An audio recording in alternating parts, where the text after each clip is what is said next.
number, still got my name. Tell everybody I'm back in the game.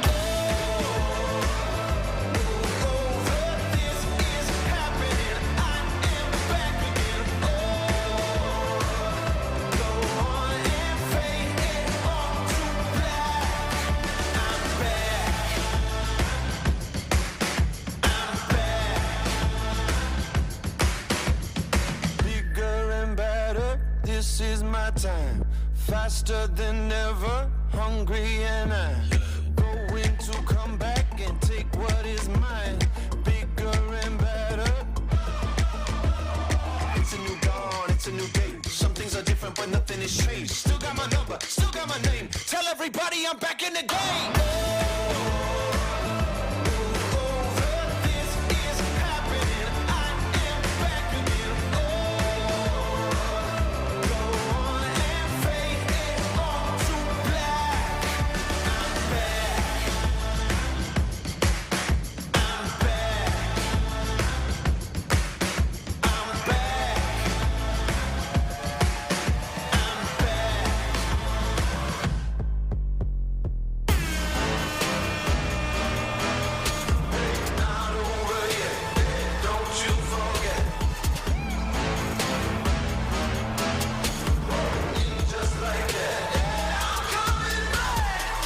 Saddle, cut to the chase. I ain't somebody who stays in one place. Ready to go, I'm coming to play. You better know I still got something to say. It's a new dawn, it's a new day. Some things are different but nothing has changed. Still got my number, still got my name. Tell everybody I'm back in the game.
match I couldn't handle. No one else could ever hold a candle. Get ready for a battle, cause you know that I was born for this. I was born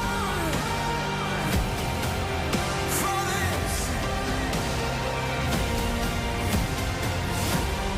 Never met a match I couldn't handle. No one else could ever hold a candle. Get ready for a battle, 'cause you know I was born. I tell you I was born for this. Ain't nothing gonna stop me now.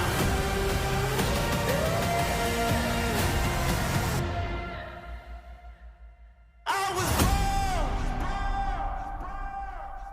for this.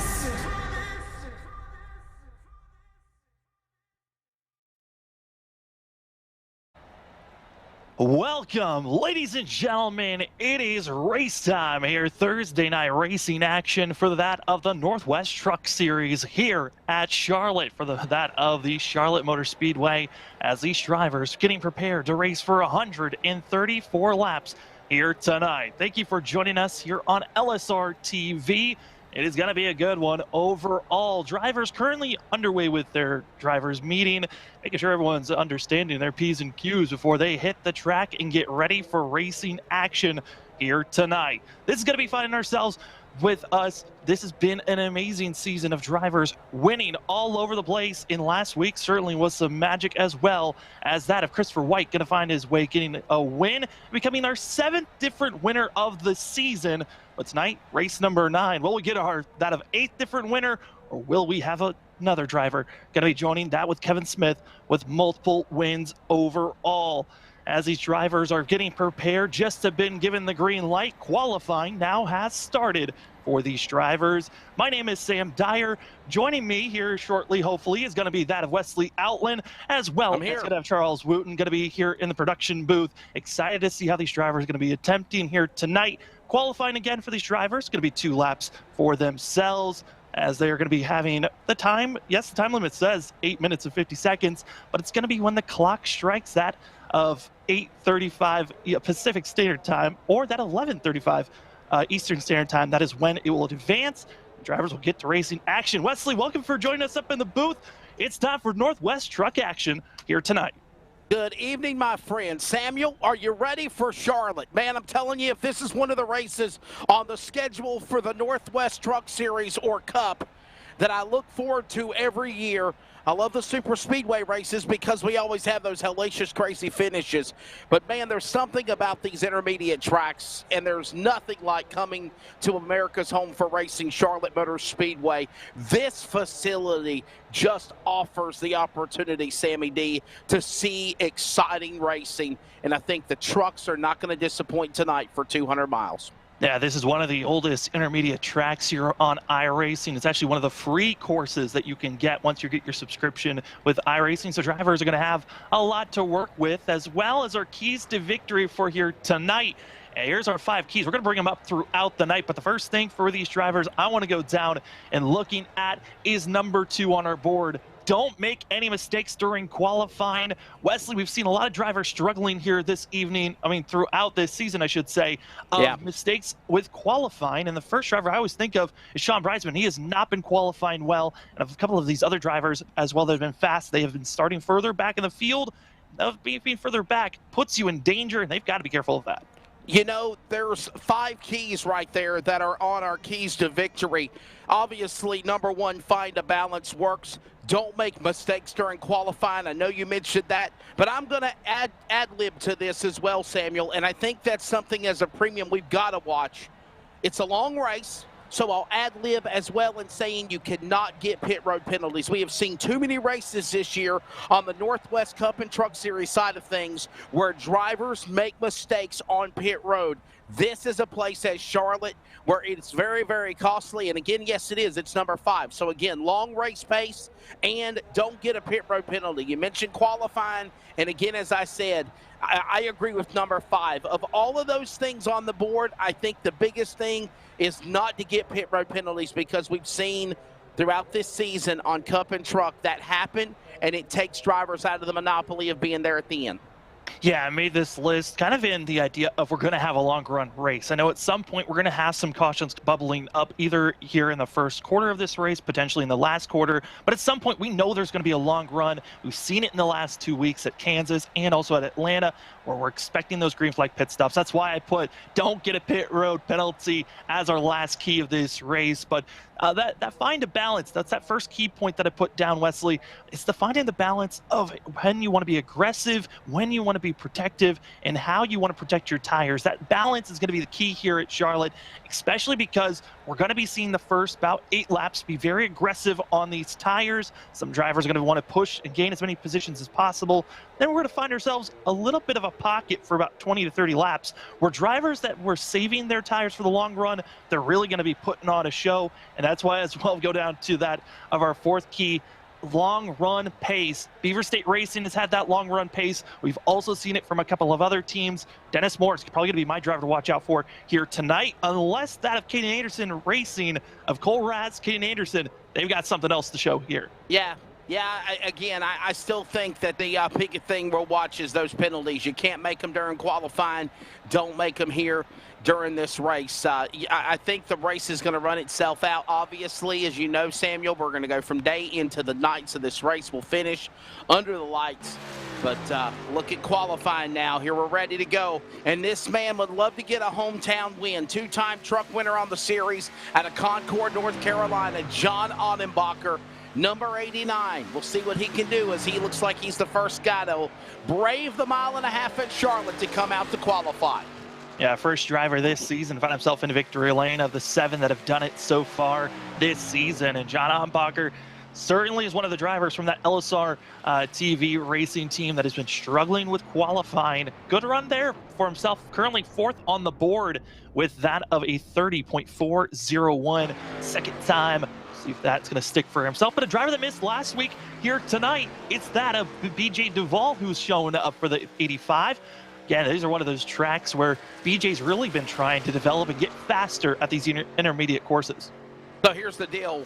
Originally from West Virginia, now a runner on the Northwest Series, BJ Duval has the opportunity to try to compete for that iRacing World of Outlaws series, and it's a chance for a big, big amount of money. I think he said it was $10,000. And in doing so, Samuel, he stepped away from the Cup program, but it's cool to see him still be here with the truck. I think in the last couple of races, we've really shown his abilities and opportunities so many times to get better and better. And of course, we know he's one of the best on dirt. We got to see what he can do here in this truck tonight, as right now he's got to pick it up. 13th on lap number 1 is the 85 set sail in turn 2 for his final lap on qualifying. Yeah, the big thing we saw there was through 3 and 4, a major wiggle got loose for that of BJ Duval, and that's also going to be hurting his second time. Got to hope that he can carry this speed, really carry that momentum. He's going to dive low, let the truck drift up high to the outside wall, but the exit speed hurt so much on that first lap, it's not going to help advance too much on this second, and he's going to be a driver further back in the field once we go green, as here's Dean Moore going to be starting on his first lap here for qualifying. You know, Samuel, Dean Moore is one of those drivers, along with Dennis Moore, that have so improved in the Beaver State Racing clan and the Moore Speed Chevrolet. We'll see what he can do now with the 33 down the back straightaway, as right now, unofficially, Dennis Moore. How about that? I mentioned the Moore Speed family. Samuel, he's at the top of the board. Let's see what Dino can do here as he works his Chevrolet through the double dog leg to the start-finish line. Is he there? Lap 1, 7. One more lap to try to crack into the top 5. Big thing for here of Dean Moore is, yes, he's found some great pace for qualifying. It's been finishing out these races for the 33. He's got to find that consistency and make sure this truck is clean at the end of the day, as the drivers racing around, trying to put down their fastest times for themselves. Okay, look at the clock. once the timer gets closer to 5 minutes, that's when these drivers are going to be seeing the time advance. So they still have about 5-6 minutes left here qualifying as Dean Moore bumped at 33, up to third. Keep up with those threes. And here comes Jeff Stabnow. Billings, Montana, number 24, LSRTV CRN Ford. And this driver, a multi-time winner and champion of the series, but honestly, Samuel, since the summer of 2000, he has been on just bad luck. And there he goes again, fishtailing the truck through the dog leg. He has to get on the binders. Well, guess what that does, Sammy? That hurts his qualifying lap. It does, and he's going to reset. It's going to give him at least one lap to go out there to try to best his time that he didn't place. But because he had to reset, that is scrubbing one lap away. But he's going to try to at least put one time down, throw it all on one opportunity. But here's the driver that's really on my mind to watch out for. Caden Anderson won here at Charlotte last season. He's going to be the odds-on favorite, and he's been very quick for this 37 machine. But Caden Anderson, kind of a shocker in my mind so far here, Wesley, still looking for his first win here in the Truck Series. He's done really well in the upside of things. Could tonight be the night for the driver? And you got to think, Samuel, the last time he won a race, I think it was at Kansas Speedway, 1.5 miles. No, it doesn't have the double dog leg, but it has that same configuration of an intermediate speedway. Could that be in the favor of Caden Anderson as he crosses the line? Is he there? He was fourth on lap 1. Will he improve? No, but it's still good to be in the top 5. Yeah, going to be fourth currently on the board. Here's Jeff Stabnow, only one lap for himself, and this is going to be it for this 24 team. And across the line, it's going to be a decent lap. We're going to be good enough for at least the top 10, and it's going to be 6th for that of Jeff Stabnow. There you go. And honestly, Samuel, all you really need is one good lap here around Charlotte Motor Speedway, and we just saw that. So that is really good for the driver out of Billings, Montana. Had a problem, redeemed himself, puts himself in the top 10 in qualifying. Well, Wesley, looked like drivers' meeting finished up a little bit sooner, got the drivers out sooner. We're about to get racing. It is, man. Let's give it to you. Hope you're enjoying the all-new graphics and the overlays. Just, it's so awesome to see what LSRTV has done with the iRacing platform broadcaster as they have moved into a decade of iRacing coverage and looking forward to going into 2 decades in the next 10 years to come. He's ready. I'm ready. I hope you're ready. Let's give you the starting lineup presented by Team 126 Racing. And I love this, Samuel. The cars, or the trucks, cattywampus on the front straightaway there. Dennis Moore, Cole Raz, row number 1. Row 2, Dean Moore, Caden Anderson, 33-37. Row 3, Duncan in 17. Jeff Stabnow, he'll start 6th. Row 4, Tyler King, Dan West Jr., defending Truck Series champion. That's row 4. Row 5, here you go, Samuel, Stephen O'Hare and Kevin Smith, both winners on the series in row 5, the top 10. And then in row number 6, we see Paul Newton in the 27, with also that of Casey Garver going to be in the 64 to his outside. Row number 7 going to give us that of Cameron Iverson and Ryan Bloom in the 25. Row 8, where we find that of Brett Johnson and Sean Preisman in the 46. Row number 9 going to give us last week's winner, that of Chris White, who's going to be further back, but certainly we'll see if he climbs his way through the field with Frank Harris in the 11 to his outside. Finishing out our top 20 going to be that of Dan Lowther as well as Vinnie McDonald. Row number 11, John Odenbacher, 2-time of the Daytona winner, back in the season start, lid lifter, the 89 to the outside, William Fletcher, the 028. Row 12, we'll find Dana Rogers and Carl Burke, the legend, in 53. Row 13, Clifford, Toby Ritters in the Budweiser, 23, and Roy Grande on Taco Thursday in the 18. Row 14 tonight, Angel Ortega in the 68, and Aaron Cooper, runner-up at Daytona in the Cup cars. He'll start 28. Top 30, BJ Duval and Ron Hunter, 85 and 22. Last 2 rows here tonight going to be the 26. So that Ray Forner going to be the starting back here, row number 16, with Scott Hutchison in the 91 to his outside. Our last row of tonight, Troy Daggett in the 51, with that of Chris Camary in the 15 to his outside. 34 drivers, Wesley. We'll see who's going to be able to conquer here at Charlotte. America's home for racing. And remember, 2 weeks from Friday night, the NASCAR Camping World Truck Series will be in action. for the same distance as tonight's race. It is 200 miles for the Northwest Truck Series tonight. 200 miles, 134 laps. And obviously all of the keys to victory, Samuel, which I thought was very creative. I love that, by the way. It's going to be exciting and fun as the lights are off already on the pace car.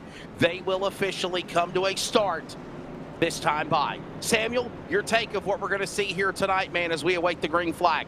I mean, we're going to see a lot of different stories here in the first 8 laps. Who wants to be aggressive? Who's going to be a little bit more patient on these tires? If you're going to be patient, you're really setting up for the long run. But if you're going to see these drivers, who wants to lead here early on? I think Cole Raz, Kate Anderson, they're going to be the ones to watch out for here. Also, Frank Harris starting on pit road, missed the grid.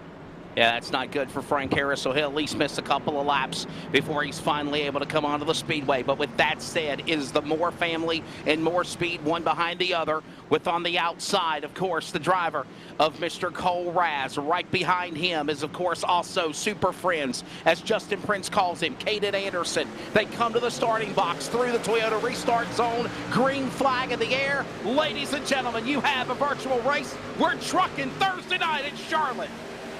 Big driver to watch out for here, Wesley, is Dennis Moore. Yes, he got the pole, but how aggressive does the 44 want to defend that of Caden Anderson here? As he's already let Raz go, almost a little bit of a bump there on the back stretch. They got to be careful, and now this gives an opportunity for Dean Moore and Jeff to stab now.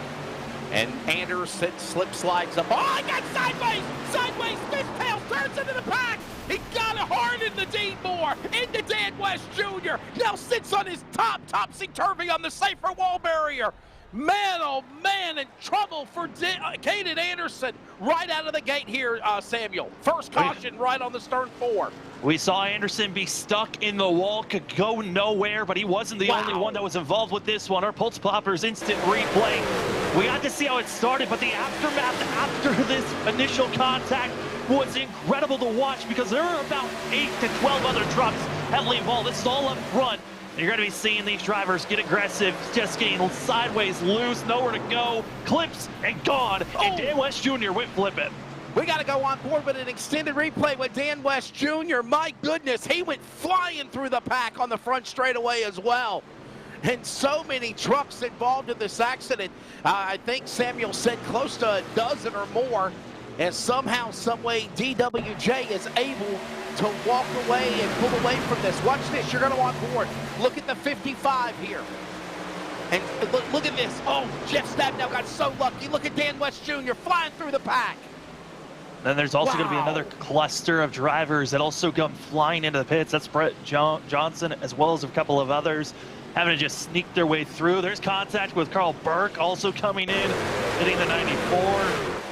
Another look at it. We're going to see Johnson's point of view here. Drivers further back, I mean, you got Chris White, that is Sean Bryceman, but this is the whole entire field as we ride on board with the 7. There's just nowhere to go. And all these drivers are trying to react. How do you get by the smoke?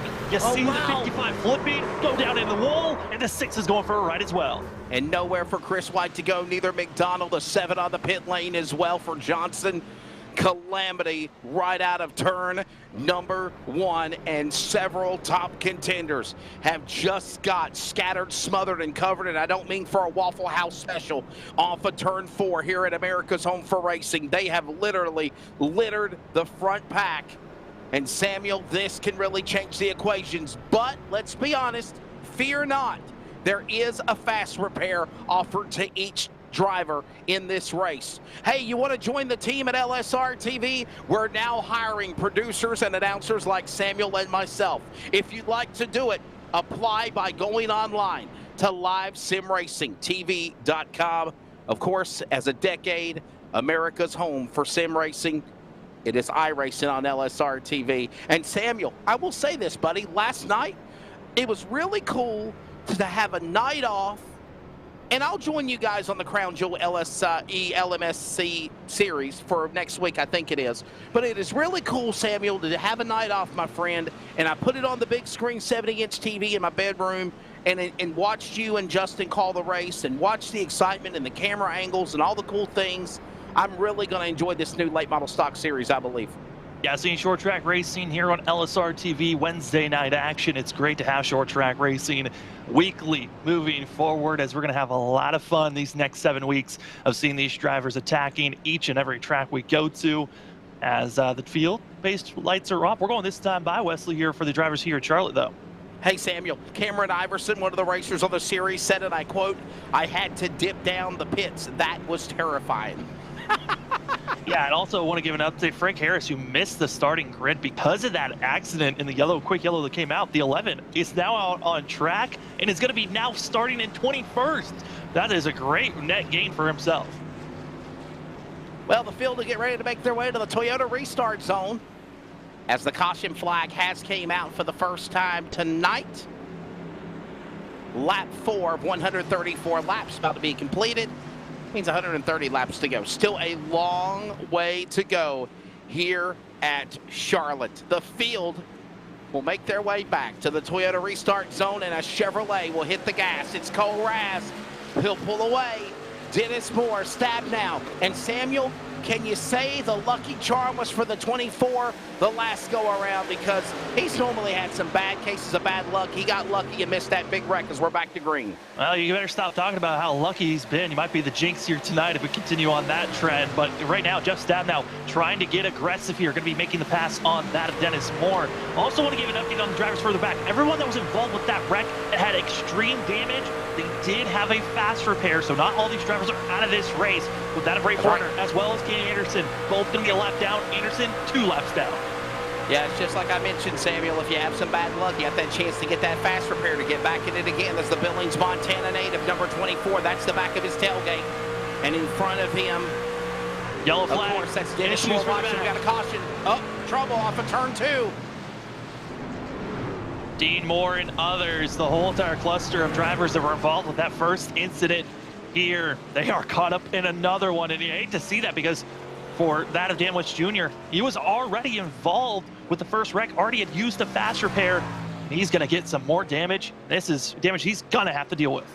So let's see another Pulse Poppers instant replay here from Charlotte. Watch the replay. Some of the cars or trucks that was involved. Oh, Ron Hunter into Dean Moore. Nowhere to go for Dan West Jr. on the bottom of the apron. McDonald got collected. And that is the cause of the caution there between turns number 1 and 2. Yellow is out again. Yeah, yellow is out once again. And for that of Kane Anderson, you got to see him just slowly get out of the way. Was not involved with that incident. I was hoping that he would be the lucky dog, but I believe because Ray Forner is going to be getting that lucky dog spot, was not involved with the wreck. So that 26 should be getting the lucky dog position in the wave around here under this yellow. So this is the yellow flag for the second time of the race. By the way, always Charles Wooten in the background handling production, along with Mason Heimbach and Jeff Stab. Now all the people that are behind the scenes at iRacing at LSRTV. And again, under yellow. By the way, we're on the Community Radio Network, and I was mentioning this race tonight, Samuel, while we had a wild soft playoff game. They won 3-2. It's on to round number 3 against Grace Creek, and we'll have it for you. But again, I was mentioning on CRN that this was going to be an iRacing radio broadcast that you really wanted to tune into because, honestly, Charlotte is just so exciting. It offers so much, Samuel. You can see the pack racing. You can see the draft racing. You see precision banking, 3 and wide. It's just crazy. Obviously, yeah, 2 caution flags in, but things will settle down. It'll settle down here a little bit. Yeah, I even said that during the pre-show of the fact that we're expecting this to either be the first quarter of this race or the final quarter of this race. There's going to be a lot of wrecks to happen. It's just naturally how these intermediate courses work of there's that unsettling impatience of I've got to gain every position now. Also seen a lot of loose conditions for these trucks. This is an open setup league for this of Thursday night racing in these trucks, meaning that these drivers are setting up the trucks for any aspect that they feel. Some are going to make the trucks tight. Some of them are going to make it loose so they can carry the amount of speed and feel the most comfortable. But because they're making those decisions, it can make and unsettle these trucks very easily. Like we saw Kane Anderson in our first wreck. The over-aggression brought out this second wreck. We're expecting those tempers to calm down at some point so we can get into a green flag run. We're really going to see the pace difference, as well as we could see some fuel strategy or tire strategy be the key later on. Well, obviously, we showed you the keys to the race, but maybe on the bottom right, we can show you the weather conditions presented by ML Performances. We're under yellow flag right now, and show you how things look right now. 77 degrees, wind speed at 6 miles an hour, a nice, comfortable wind, partly cloudy.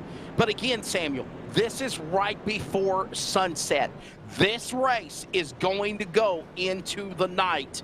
And I think that's going to also have the track temp drop, and the air temp is also going to drop. And I think that's going to make the engines go faster, obviously on speed. And it's also going to allow these opportunity for drivers to somehow be there in the end on saving tires, if you can do it.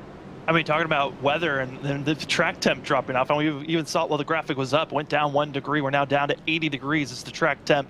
So this track is going to cool off, just giving more grip for these drivers to work with. That's the big thing that's allowing them to really tackle this course. And some drivers throughout this week, they might not have been preparing or expecting it to be as this cool of a track at the start of this race. So some adjustments are going to be made, especially on this next pit stop. But there are some drivers that made some key pit stops to watch out for. Kevin Smith back in 19th place, involved in that first incident, got very loose, squirrely for the 0-0. Well, he decided to use a set of tires under his first pit stop. That is leaving him with only 2 sets of tires for the rest of the race. These drivers only had 3 sets in pit road. That is putting the 0-0 in a very tricky spot. And he's got to be banking that we stay green for the majority of this race. So this is a wrap-up of the second yellow flag. The lights are off on the pace car. The 1-to-go indication is being given to the field. And they'll get ready to go 2 by 2 by 2 with now Cole Raz and Jeff Stabnow on the outside. Front row.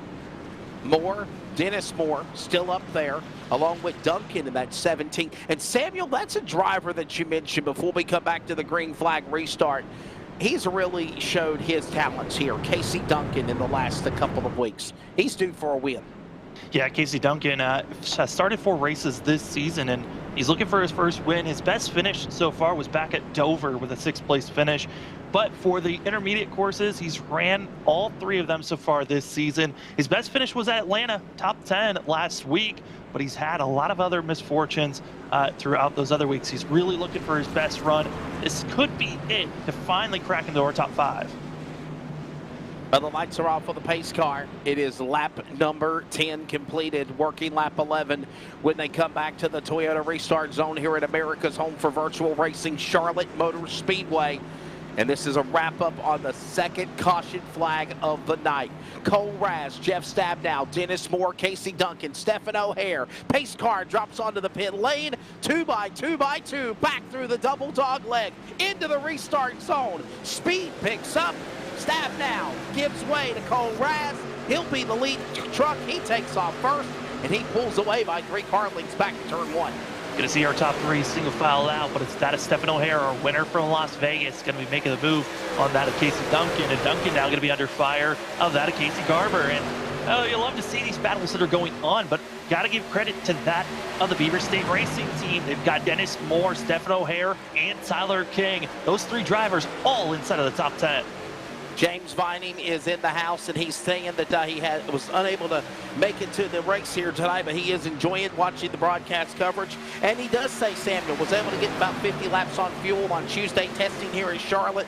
Track temp was around 75 degrees on the same conditions, so that's something we will keep an eye on. As so far, the only trucks that have pitted are the ones with damage or taking a fast repair. Battle for the lead. Stabnow to the inside of Raz. And Samuel, a couple of years ago, my friend, Jeff Stabnow won here at Charlotte. The big thing for Jeff Stabnow, is he getting too overzealous right now and too aggressive? I'm curious on this pass that he just made. Maybe it's just sitting behind Cole would have been the better move, but obviously feeling there's too much speed in this 24 LSRTV racing machine. I gotta get going now. Round 9 for the trucks here tonight at Charlotte. The Cup cars will be here on Monday. It's always fun to watch them. Coda was an interesting race on the road course, but they're going back to the round track events on Monday for the Cup cars with Justin Prince and myself on Monday night. Samuel is here for the trucks, and we're working out lap 13 of 134. Here comes Stabnow. He has pulled away almost half a second on Raz. That's on board with him right now as they work off turn 2. Moore, O'Hare, Duncan right behind him as they work off, and King closing into the 3.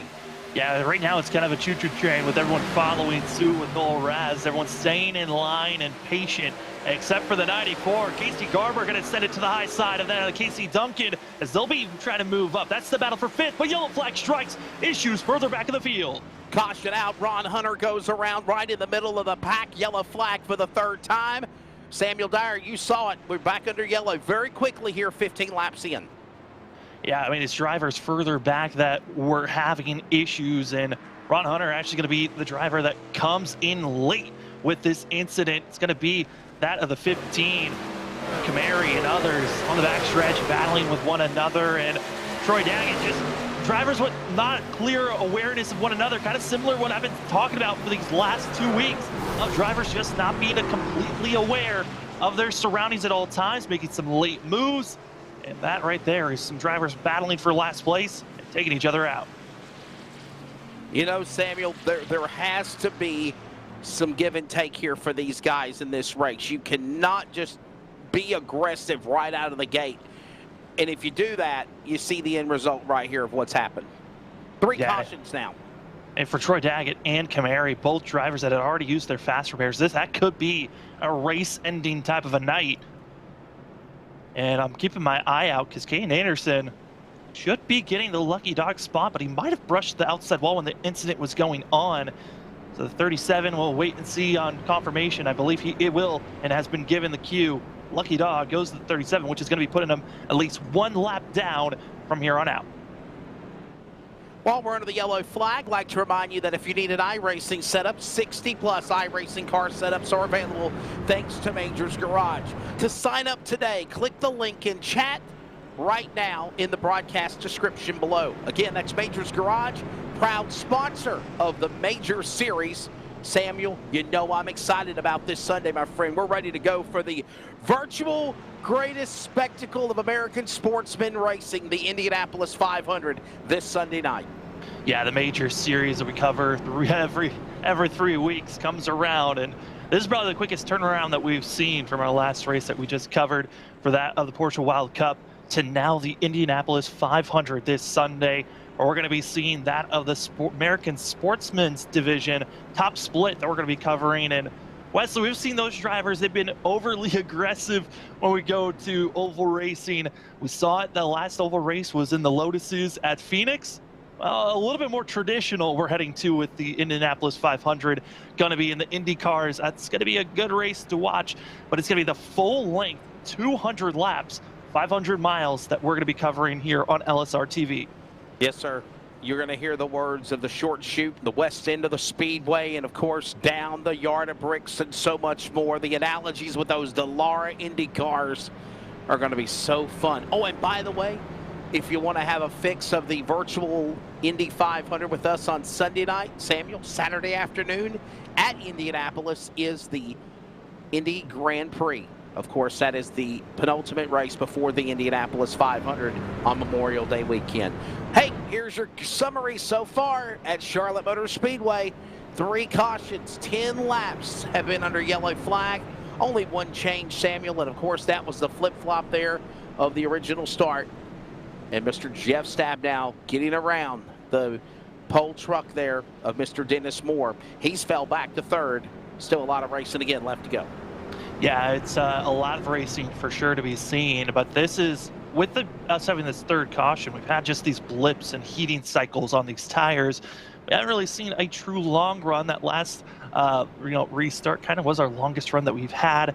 And for Jeff Stabnow, Cole Raz, the drivers that have been extremely aggressive on their tires, got to be slightly concerned. For that of Tyler King, Ryan Bloom, drivers that are further back that have been waiting on what their tires are going to look like moving forward from here on out. And I'm excited also with Caden Anderson, 1 lap down. He's hoping we get another quick caution, so the 37 is back on the lead lap.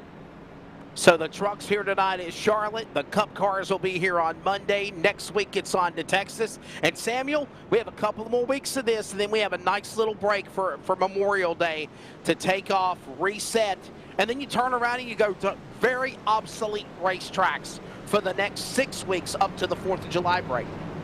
Yeah, we're going to have this next week going to Texas, finishing out our 4 races at intermediate mile-and-a-half courses. Then we got Memorial day weekend off. Then we have one race at Sonoma. Then we have another week off because that's going to be the week 13 off week, which that's the week 13 on iRacing is the week that they do major updates, they do changes. You never know what they're going to bring out. So we are going to be seeing these drivers taking that week off. So it's going to be a quick off, race, off, and then we go in that long streak you were talking about of just 2 races where we got going to that of Worldwide Technology Raceway, Nashville Superspeedway. Then we got 4th of July weekend off, and then we get into the super long spree of only 1 week off for the rest of the season. And that is until Labor Day, mind you, right in the dead of summer. 8 weeks straight of racing. We'll have it for you. iRacing on LSRTV. Replays are always available. And if not, you can listen on the Community Radio Network. If you're in the Triangle of North Carolina, 87.5 FM, just like you're listening to right now, and at wearecrn.com live or on demand. We're back to the Toyota restart zone. It'll be lap 18 completed, working lap 19. Stab now, Raz, front row. Raz had the shot to pull away on the last restart. Now Stab now returns the favor, but he can't pull away from Raz. He's right up under him as now O'Hare battles with Moore and Duncan for 3rd out of turn 2. Yeah, and really this battling for that 3rd place is going to be the key factor here. Dennis Moore, O'Hare, and Duncan. Duncan's going to be really the driver that can change things up for the 17. Does he split up the teammates? It's going to get a little loose, touching the apron in that blue line. And luckily for Stephen O'Hare, moves up, gives plenty of space, and now going to be able to push along as the 41 and the 44 teammates of Beaver State Racing. How aggressive do they want to be here, Wesley, as they're trying to close in on our front 2? Still a long way to go. Now working now lap 19-20 complete this time by Stab now out in front, but there you see the interval. And already, Samuel, there's lap traffic in the way of the leaders as now Ras makes a shot on Stab now for the lead as they work out of turn 4. McDowell's in the way there. McDonald, get out of the way there in the 43. He clears him, they clear him, and they go to the line. Now going to be seeing that of Raz to the outside, trying to put pressure on if he can make this pass. But Jeff Stab now still, even with being pinched and not able to really climb up, he gets the better run than Raz. Raz a little loose, and now he's going to be setting up to the inside lane. This is a better opportunity for the 10 to try to make this pass. Battle for the lead. Camary struck down on the bottom of the racetrack there. Here comes the pass by Raz off turn number 4 through the dog leg. Back to start finish. Give him the new lead by half a truck length. But now Stab now battles back. His trucks come down to the pit lane. That's Chris Camary for service in 15. Camary, that is the safest and most respectful way just to get out of the way of our leaders. And now just letting the duel go on. A little bit of do-si-do back and forth. It's Cole Raz and Jeff Stab now side by side. It's the 24 to the inside. In the middle of the corner, they got to be careful. Here comes the squeeze out of turn 4. The squeeze indeed. They're side by side as they work to the stripe. Half a truck length now is the outside lane. But battles back is Stab now on the inside lane. Door to door they are into turn 1. Keeping it close, hot and heavy, but yellow strikes further back, and I think it's Jeff Stab now with the nose. Jeff Stab now with the lead. Dana Rogers in the infield grass, just shy of turn number 1. Yellow flag out for the 4th time. Dana Rogers, just drivers further back, the continuation of the drivers that have been having issues from just that lap number 3. Continue to rage on. Here's going to be that 07. Here's Dana Rogers going to be racing side by side. It's going to be a little bit of contact with the 65 here. Just running through the corners, hoping to keep clear. Gets a little loose, and through the dog leg, just makes contact. Nowhere to go, and Ron Hunter as well getting involved there late. Another yellow flag here, round 9 at Charlotte Motor Speedway.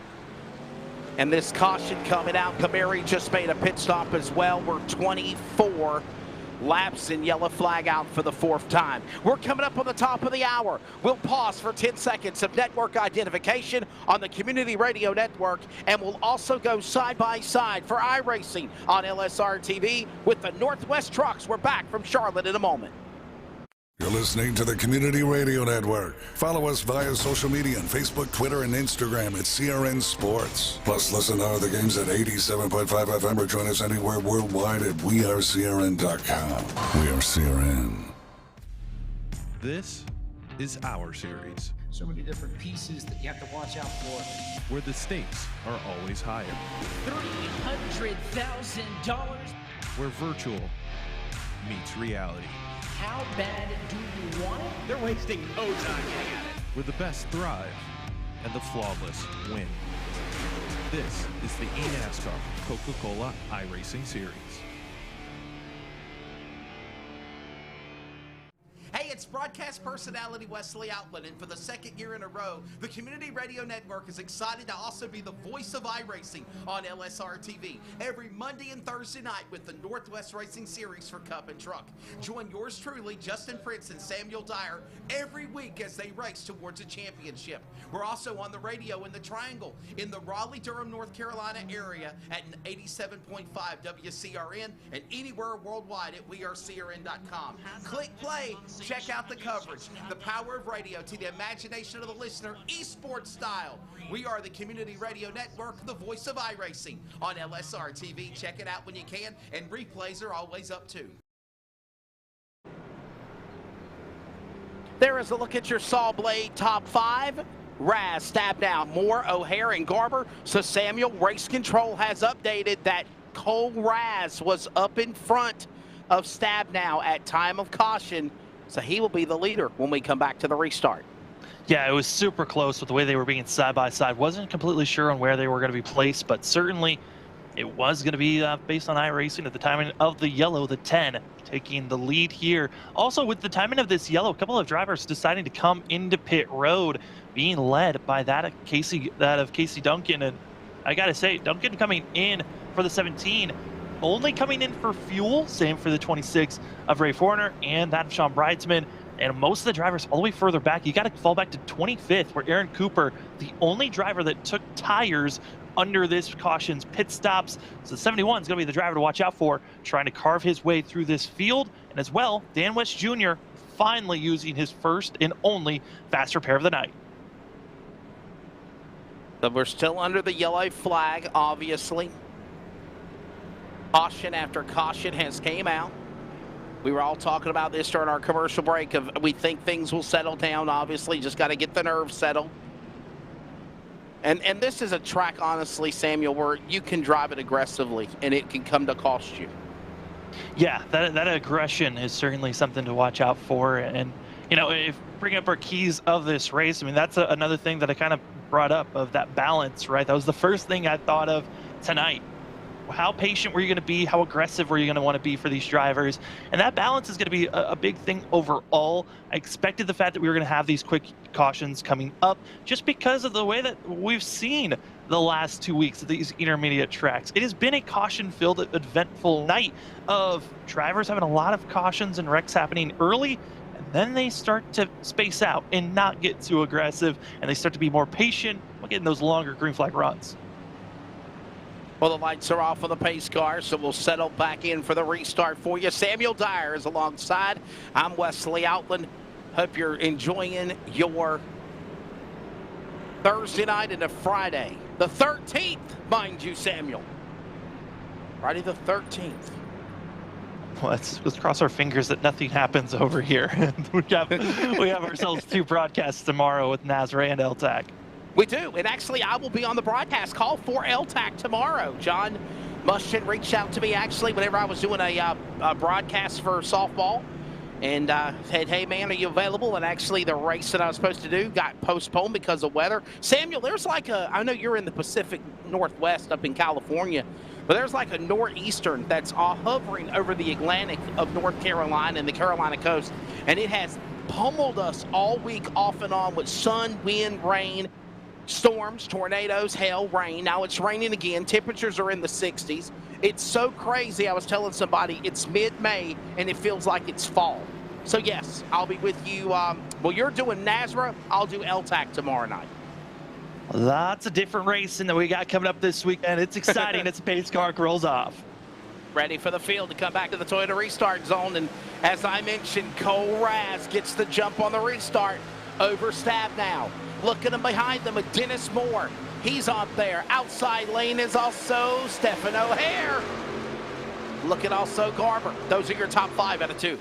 Not expecting to see O'Hare or that of Dennis Moore really to push each other too hard. It's Casey Garber in the 94 that's going to be the most aggressive driver in 5th place, pounding behind that of the 4th and 3rd place driver that we're watching currently on screen. And seeing how well they want to be pushing forward, especially with this aggression right now of watching, Cole Raz, Jeff Stabnow, they've been dueling back and forth.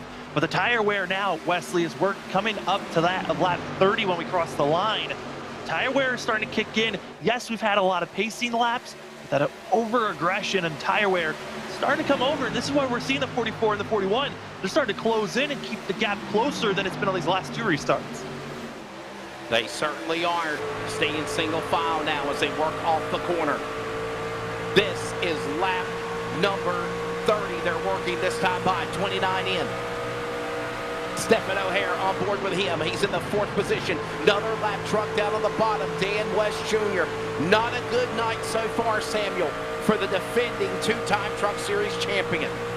Yeah, and also other drivers want to give note of that of Chris White. Had internet issues, had lost connection to the server, went that of 5 laps down, now is back into the racing session. 5 laps down, major internet issues, and it continues to struggle for the 6. As you saw there, he blinks in and out. That has been his trouble from the start of the green. But the driver that's on the move, Kevin Smith, took tires back on our 2nd caution of the night. This double zero's been slowly marching forward, and he's been doing a great job to recover to now be up to 9th. Marching forward, staying in the game. Here comes now Newton on the inside. 2-time truck winner of Mr. Kevin Smith. That's on board with the Hermiston, Washington native. Samuel, look at that awesome setup.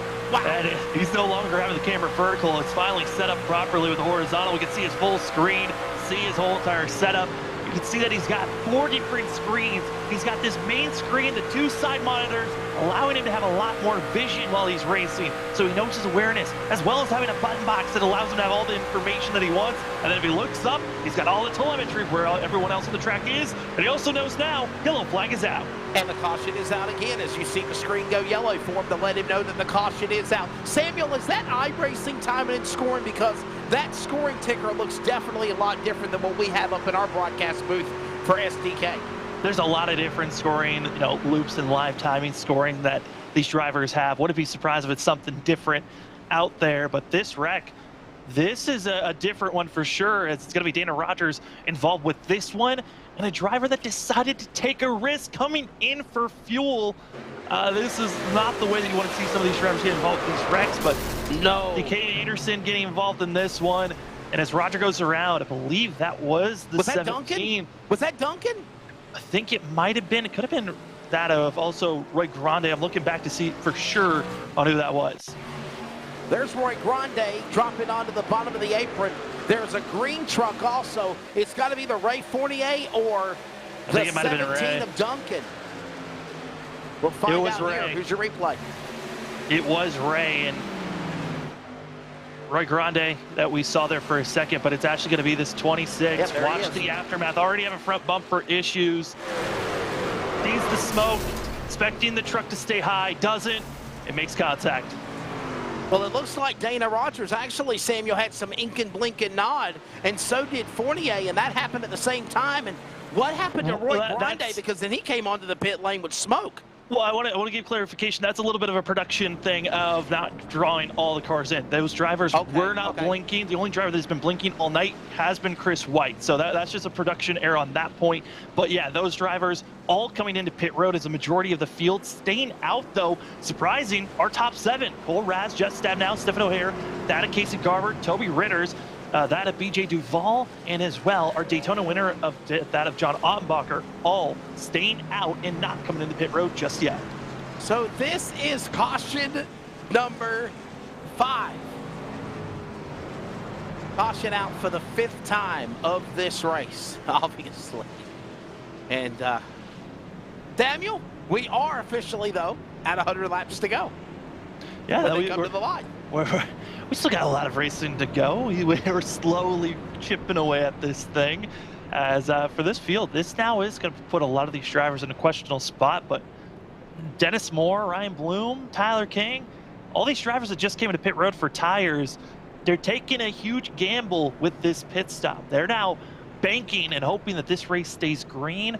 So then they just need to make one more pit stop. For Raz and others, they're going to be on older tires. So if there isn't another yellow that comes out, they're going to be off sequence and really losing a lot of time to the drivers that just got fresh rubber. So this is when those mind games come out here at Charlotte. That's the one thing I love about this track, Wesley, is there's always strategy. Sometimes it's fuel strategies that can get you the victory. Other times it's tire strategies, and it looks like it's tires here tonight. Samuel, if you think about it, bud, going into the point standings into this race, Dennis Moore had a 13-point lead over Cole Raz. Cole Raz is doing what he needs to do to not only secure a win here again at Charlotte, which would be his third win this year for the trucks, and in addition to that, he would also, correction, would be his second win this year for the trucks. He's got one win this year, my apologies. But in addition to that, Dennis Moore has had struggles. Caden Anderson has had a stroke of bad luck, obviously. And Ryan Bloom, John Annenbacher, maybe the only driver we could mention that's comfortably in the top 10 in 7th. So, hey, we'll watch that as we see the points also. Want to join iRacing? Official leagues like the Northwest League, AI Racing, and much more. For more information, go to iRacing.com. And, of course, become a part of this awesome virtual generation. Samuel, do you ever just do iRacing and race yourself instead of being in the broadcast booth? Like I told you, I don't race. I just call the races. So do you ever get to run on the races yourself? Yeah, I've actually done it in multiple different ways. When I first started, I was trying out with a controller. I didn't realize how you needed to really set up a controller to race on iRacing. So then I took a little bit of a break off. And then once I got more into commentating, got back into racing, went off of a controller, actually started racing on a steering wheel, which you can do both, and found myself climbing through, got a decent I rating in both that of oval racing. There's oval, there's road courses, there's dirt oval, there's dirt road course. There's a lot of different variations of racing on iRacing that you can do. But then after a while, I didn't have a racing rig for a while. I've actually just came back and I'm using a controller once again, and I now find that I have the right settings. I can actually be competitive. It's a blast racing in all the different ways you can here on iRacing. And of course, if it wasn't for people like Charles Wooten, I would not have the opportunity to be able to call iRacing like what we do today, because I do not have an iRacing rig. I do not have a driver's, virtual chair, all those fancy steering wheels and all the stuff that everybody has. Basically, it's amazing, Samuel, the technology that we have today to allow us to do the things that we do. 98 laps to go when the field comes back around to the Toyota restart zone under the cross tunnel bridge in turn 4. Ready with Raz and Stab now through the dog leg of the Toyota restart zone. Green flag, back out. And yes, look at these different camera angles and overlay shots from the upper view, then down on the ticker bar. And we're back underway. They're going to try to go 3 wide. Stab now under attack by O'Hare in 1. And these drivers have to get going now. Again, our top 7 are the drivers that did not take tires, and so they're under pressure. They've got to build at least some type of a gap. The next driver to be concerned about could be back in 10th place. That's where Brett Johnson, as well as that of Cameron Iverson. But the driver with true speed, that could be back in 13th, is where Dennis Moore lies with the freshest of tires. But he's got a lot of work to get up to where this battling is for 3rd place, as Garber makes the move on Jeff Stabnow. So there has been multiple caution flags in this race in the opening 40 laps. Now, finally, hopefully things will simmer down, if you will. 38 now of 134 laps. Stab now under attack by Garber. He's to his inside. Duval is also climbing into that battle into 3. And Will Duval, got to remember for that 85, again, one of those drivers that did not come into pit road for that of tires and still is not pitted at all here tonight. It's going to be our top 8 drivers that are on some older sets of tires than the rest of the field. So they've got to be concerned about, once you get the, some of the drivers further back, like Dennis Moore, who's gone by and made one pass for that up to 12th, excuse me. When those drivers finally catch up to you, you got to hope that you've at least built up a big enough lead, and that's what these drivers are doing right now. As you see that at Jeff Stabnow, Garber, they still are dueling back and forth. Garber, Stabnow, flip-flopping those spots, trying to. Here comes now Stabnow, trying to battle back up on the outside. Working back into turn number 3. While that goes on, here comes Duncan, right alongside Duval. That's side by side, 2 rows behind the machine there of Stabnow as they work the 3. And as we ride on board with the 85 of that of BJ Duval, and get a sense, the flag strikes, and it's going to be that of Vinnie McDonald on the backstretch. Caution out for the 6th time on lap number 40, working lap 40. It's the 43 of Eddie McDonald and Samuel Dyer. You got more details as we get ready for another Pulse Popper instant replay. Yeah, it's going to be two drivers battling extremely hard with one another. 53 of Carl Burke and Vinnie McDonald going to be on top of one another, and it's going to be coming out of the corner. Vinnie McDonald going to be trying to work that outside lane and try to get a bigger run over the 53, but it's in the middle of the backstretch, just too close. And there's the contact. That of 43 goes spin it. Carl Burke. And notice how everybody else, Samuel, quickly gets on the binders. It goes to the top side of the safer wall barrier, down the back straightaway to miss him. Got to wonder how much damage is on Carl Burke's truck as well. Okay, we're 40 laps into this race. Samuel, multiple caution flags. We were in the chat earlier. Nope, never mind. Question answered. Here comes trucks onto the pit lane. Stabnow didn't pit though. Yeah, well, that's because Stabnow had already pitted. He's one of those drivers that already had made the decision to come into pit road. I take that back. He's actually trying something different. He actually was wanting to lead and be more pressuring. Missed call, saw a different driver coming to pit road before him. Jeff Stabnow staying out as well as that of Casey Duncan. Two drivers are going to be on older tires as well as that of Toby Ritter's. They're going to be on a very much different strategy. Troy Daggett's also going to be on the same strategy. Our front four on this restart going to be hectic. Let's see the 10 of that of Cole Raz coming into pit road, but for Raz, because he stayed out further to come into pit road, he's going to be deeper in this field, back in 20th now. Same for that of Stephen O'Hare in 21st. They got a lot of work if they want to climb themselves back up into the top 5 once more. Those several trucks coming into the pits for service to get work done. And now they exit. Jeff Stabnow will now cycle back around as the leader is Onnebacher, McDonald, Ortega, and Moore exit the pit lane. Samuel, I think we're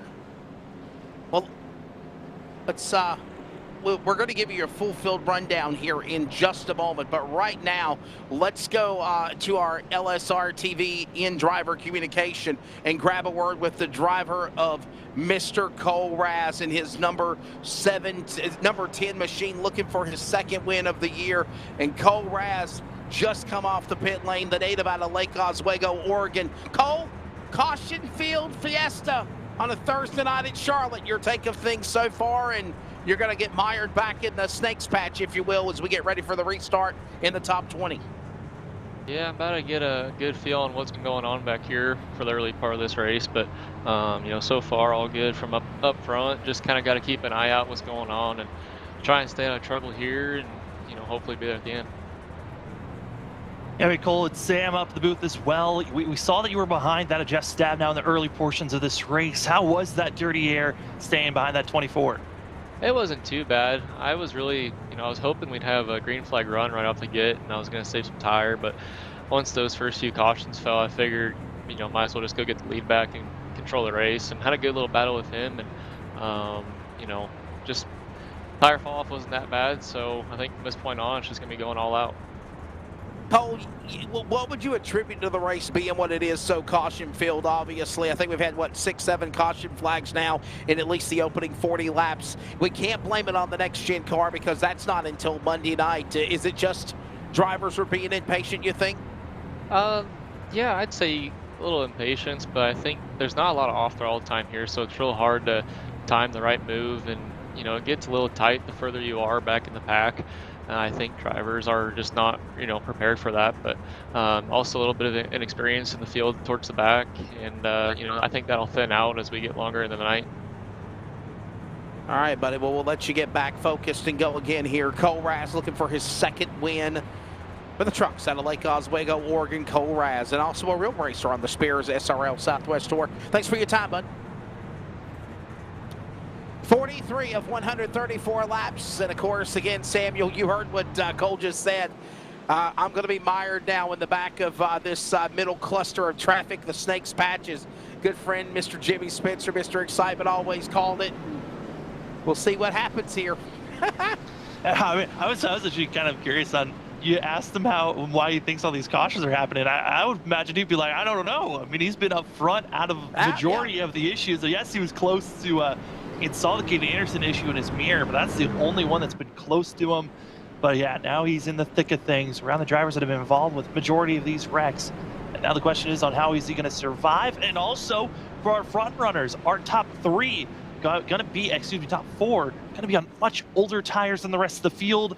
They got to be questioning, how do we defend? Because Dennis Moore is going to be the biggest driver to watch out for the 44 third truck on the inside. Hey, by the way, a quick broadcasting note for those that are listening on the Community Radio Network. Due to inclement weather projected for tomorrow, the Rockside Tire 165 has been canceled, so that race will not air on the Community Radio Network. Again, due to weather in the Carolinas, 2 weeks in a row. We have canceled the Mojo's Grill race, and the Rockside Tire 165 will try it again next week for the third time. We're back in the restart zone. Green flag. Samuel, Jeff Stabnow, gone. We talk about how good Jeff is here.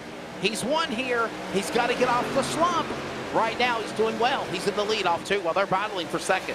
Yeah, battle for second going to be Duncan as well as that of Toby Ritters. And Ritters trying his best to hold off on the inside. Also going to watch out for the green machine of Dan Lowther. He was getting close to that outside wall. Oh boy, Tyler King down on the apron for a quick moment. But it's going to be this battle for third. Here comes the 44 trying to make the move onto that of Toby Ritters. And Troy Daggett also trying to hold on for his dear life as that of Brent Johnson right on the inside for the 7th. Man, Dennis Moore, points leader down to the inside of the Moore Speed Beaver State entry. Dirt tracking it off a turn 4, back to 2 is Ritters. What an opportunity for Toby, a.k.a. Clifford, to be up there. The king of beers entry, Bud entries coming after Moore. This is for third. It's going to turn 3, and they're battling side by side, Daggett and Johnson in 3 and 4. And with the amount of yellows that we've had, Toby Ritters as well as Jeff Stabnow, they are in a questionable state. Both of them have not pitted at all tonight. But if we don't get a caution in the next 10 to that of 15 laps, they're going to be forced to come to pit road. Field now in a pack. Johnson caught up in that Coca-Cola 7 of the racetrack. Daggett. Here comes now Dan Lowther. Look at Lowther now carrying Ryan Bloom, the ARCA champion. With him, he zigs, he zags, he bombs and leads to the inside. He's after Clifford in turn 3 for that spot. And right now is a big thing for that of Toby Ritters. He's on those older tires, but everyone else has got fresh rubber. They're trying to make these big moves, and that's why we're seeing Troy Daggett trying to shuffle his way through. But the wall now is holding off that of Dan Lowther. This 63 trying to force the issue. He'll force it. We're going to go 3 wide for a quick moment there. 3 wide, he thought about it, need to back off. Precision banking is a premium here in Charlotte, but look out for the Humpty Bumps in 3. They're heading for turn 3. Johnson, Lowther, Ritters, Daggett up in front of that pack. Here comes now Tyler King, Ryan Bloom also out of 4. As we're watching this, the white number 10 creeps into our image. He's in the top 10 now. Cole Raz, he was all the way back in 21st position. He's now up to 10. That truck is on a rail. Look at the number 10, Lake, Oregon, driver native, battling there. Cole Raz from Lake Oswego, Oregon is what I meant to say. Johnson up the hill, open the door to 3 wide, possibly Tyler King. He's after Ritters. Raz hooks up there. Maverick and Goose, if you will, to Ryan Bloom, and they go to the stripe now, working lap 50. Up to 7th, now going to be the 10 of that of Cole Raz. Tyler King just taking a hitch and saying, all right with you. Going to be the 21 following suit with the 10. But as we're watching, battling for these drivers, cracking into the top 10, trying to move up into the top 5, Dennis Moore has now officially moved up to 2nd. Next for target for himself, going to be Jeff Stabnow. But he's got to hope he gets that lead before this 10 catches up to him. Because right now, that of Cole Raz, he's running just about a 10th faster than our leader. And he's taking every position lap after lap. Raz on the inside, Ryan Bloom, Tyler King also ready to pounce, and also Paul Newton is back up in that battle. You see the scoring ticker going across the top of your screen. Lap 50 completed, working lap 51. Lowther now trying to make a run on Daggett. Johnson now dives to the inside. 3 wide, Bloom in the middle there, and they go into 3. Luckily, Bloom decided to back out of it. That was a smart move by the 25. That was not going to be a lot of space, especially with the 63 getting loose, wiggling, and holds on as Dan Lowther. That could have been another big one up front, but luckily, the 63 holds on. Say it with me, Samuel. A wiggle and a jiggle and a giggle and a bobble, and he still saved it. And going to be losing just 1 position as we ride on board with the 63 of Dan Lowther and just see Ryan Bloom now going to be moving up, but also Troy Daggett. He's trying to make some moves, a little bit of late blocking by the 10, but as we're watching the battling here for those drivers trying to crack into the top 5, Dennis Moore has now made the lead for the pass for the lead. Just now falls to second. On board with Dan Lowther. He's now got his sights set on 2 trucks. That's the 25, Ryan Bloom, 21 of Tyler King. Meanwhile, pass for the lead. Moore gets around Stab now out of turn 2. That's a clean pass for himself. And, you know, as we were watching the 10, as here's the replay of the pass for the lead, Dennis Moore just has the better run. Just now tries the block in the center of the straightaway, gives it up, just gives an opening. The 44, those fresher tires, too strong, takes the lead immediately. That's just some of the awesome work that Charles Wooten's doing behind the scenes, the multiple different camera angles, watching all of the actions and the battles on the racetrack all at one time. As there's now Daggett and Lowther now going at it in a pack, a hornet's nest, if you will. Nasso now, O'Hare is there. Newton is also in that mix. What a run for the Coca-Cola number 7, Samuel, of Brett Johnson. Probably the best run he's got. He's almost hit the wall out of 4. He brushed it just slightly, and, you know, I talked about jinxing drivers. That's up for the booth. You always got to be careful with these commentator curses. So whenever we state, hey, driver's having a good day, you never know when the curse might strike. But hey, let's take a look at our tri-cam, where the drivers are running currently right now. Some drivers are running back in that of our top 10. We get a picture here that we're watching right now, as well as some other drivers on where they're at currently. That's going to be Aaron Cooper, John Onbacher that you see in our lower right, and then in our top right, you're going to see drivers right on top of one another in the middle of this group. That's around 17th and 18th that we're watching with Sean Breisman and Caden Anderson. Yeah, it's Aaron Cooper, John Onenbacher, and Ron Hunter on the bottom right. There you see Sean Brightsman battling, as you mentioned. And there's this battle going on inside the top 5 with Lowther on the big screen, along with Stephen O'Hare and others. As I mentioned, as we showed you the pass for the lead, Samuel, that the multiple camera angles.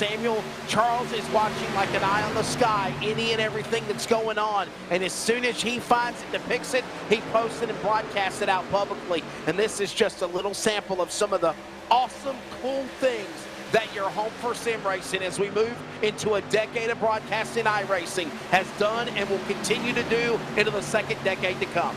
Want to give an update of some of the drivers further back have been having some internet issues. Kevin Smith, a driver that got disconnected under our last yellow, went 2 laps down because of the disconnect. A very strong and fast car, qualified up in the top 10.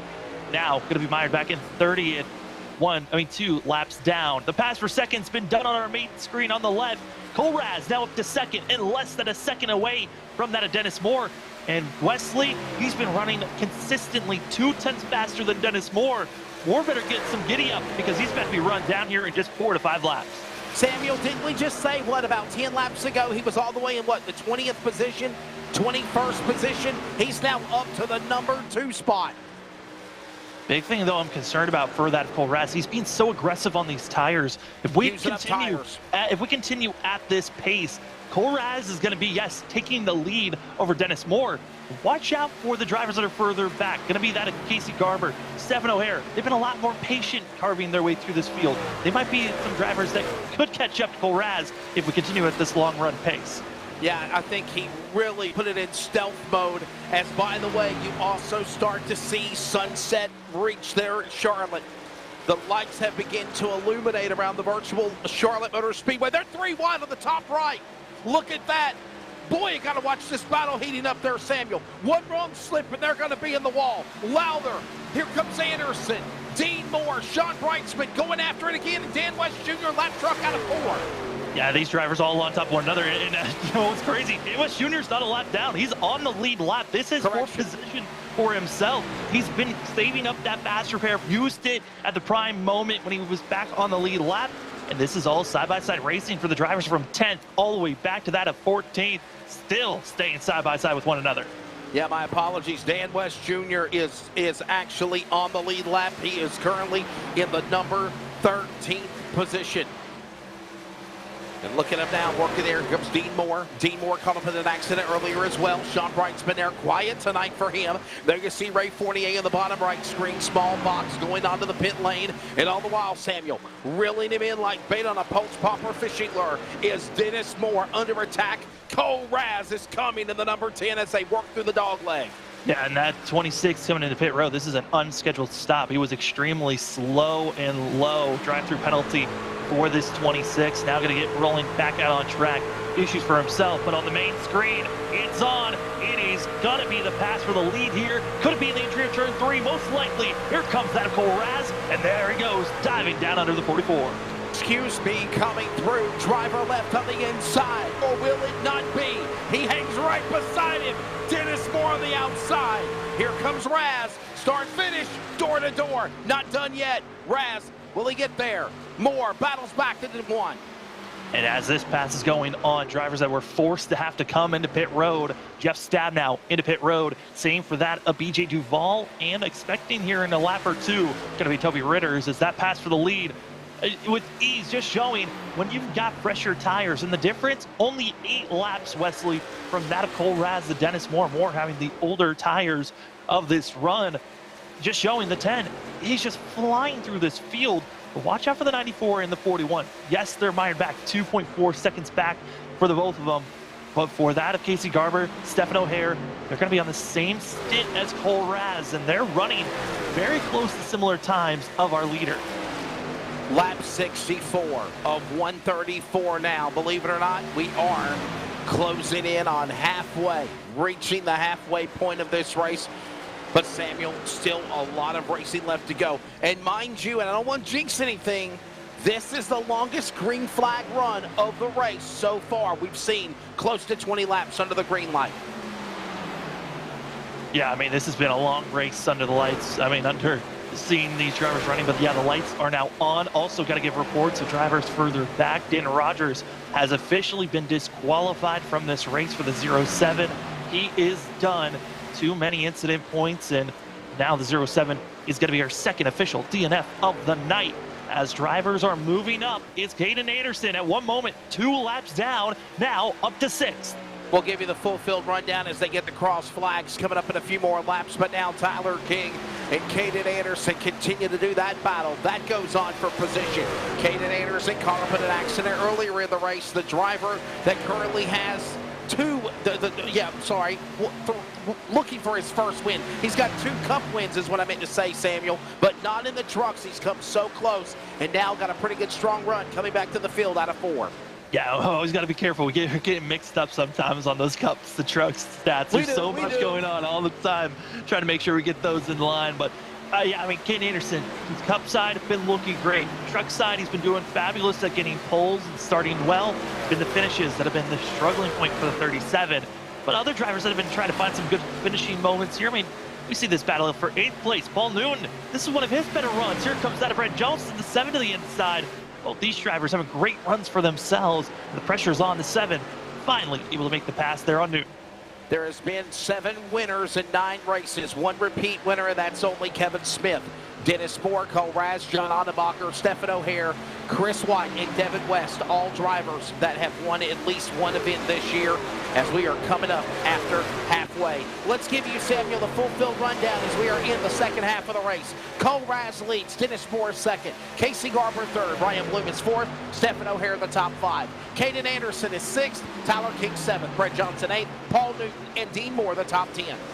And then 11, Shaw Bryceman in the battle lane that we're seeing for 12th right now. Dan West Jr., that of Casey Duncan, going to be side by side as the lap car of Will Duval trying to carve his way through. Then you got Dan Lather, Troy Daggett, John Ottenbacher, Carl Berg, that of Cameron Iverson, Angel Ortega, as well as William Fletcher, going to be your top 20. Aaron Cooper 21st, Frank Harris 22nd, Vinnie McDonald 23rd. Last truck on the lead lap, Jeff Stabnow 1 lap down. Ray 48, 25th, Chubby Ritters 26th, 27th is BJ Duval, Kevin Smith 28th, 29th is Chris Camary, and 30th is Scott Hutchinson. Then you have again Chris White, Ron Hunter, Dana Rogers, and Roy Grande. A couple of trucks are out of the race. As you mentioned, Roy Grande and Dana Rogers and Samuel. There's your full field rundown at halfway. As now we're on board with Dan Lowther. He's in 14th, trying to run down Duncan in West and Duval out of turn 2. Duval, though, came into pit road. He's got these fresh tires, but that really trying to heat up the tires is the key here for the 85. He's been getting extremely loose. Really backed off and hurt the 55 a few laps ago, and now going to be scaring the 63 of Dan Lather, who's going to back off, let John Ottenbacher go on by, might even let that seen others, but the driver that's on the move, cracking the top 5, is Caden Anderson. And Anderson, after the first caution, getting sideways, loose, wrecking majority of the field. He has to hold on one more time, but now he's back into the top 5. But Samuel, did you see how wicked loose he got again as he worked up the top of the racetrack? He saved it that time. Maybe a little assistant help from winner earlier in the year as Stephen O'Hare has that American touch up forward, helping out the bow tie. 37 of Yakima, Washington Super Friends, Caden Anderson, move him into the top 5. Stephen O'Hare now right behind him. They work back into the corner. Yeah, they continue to get in line, and Ryan Bloom's going to be the driver that's in some trouble here, as that of Caden Anderson's going to have the fresher tires, going to be on the move. And of the drivers that are inside of our top 10, it's actually Caden Anderson with the freshest of tires, just one lap fresher than that of O'Hare, as well as Raz and some of these other drivers that are up front. But this 37 is making some big moves. The question is, will he, and he most likely, yes, he will, have to make one more pit stop. When they are going to come in, these drivers are just coming into the window, that they actually can make it from here if we get a lot of cautions coming up. 73 of 134 laps, of course. Look at a little bump there. Stab. Well, actually, that wasn't a bump. That was actually just loose there for Duval. Stab now trying to get in that pack. He's got Kevin Smith around. Duval, Audenbacher up in the hill there, teammate with LSRTV CRN Chevrolet, of course, of Dan West Jr. And here comes Brett Johnson and the Coca-Cola 7 on the pit lane. I talked about how the window was starting to open up, and that's when the 7 decides to come in right when we get to the window of 60 laps to go. That's when the 7 wants to come in, and this is asking for a lot for Johnson. He's going to need this field to have a couple of more yellows to come out if he wants a good opportunity to go for at least a good long run pace, but he could be finding himself being about 5 laps shy from moving on and finishing out this race. He might have to make one more extra stop.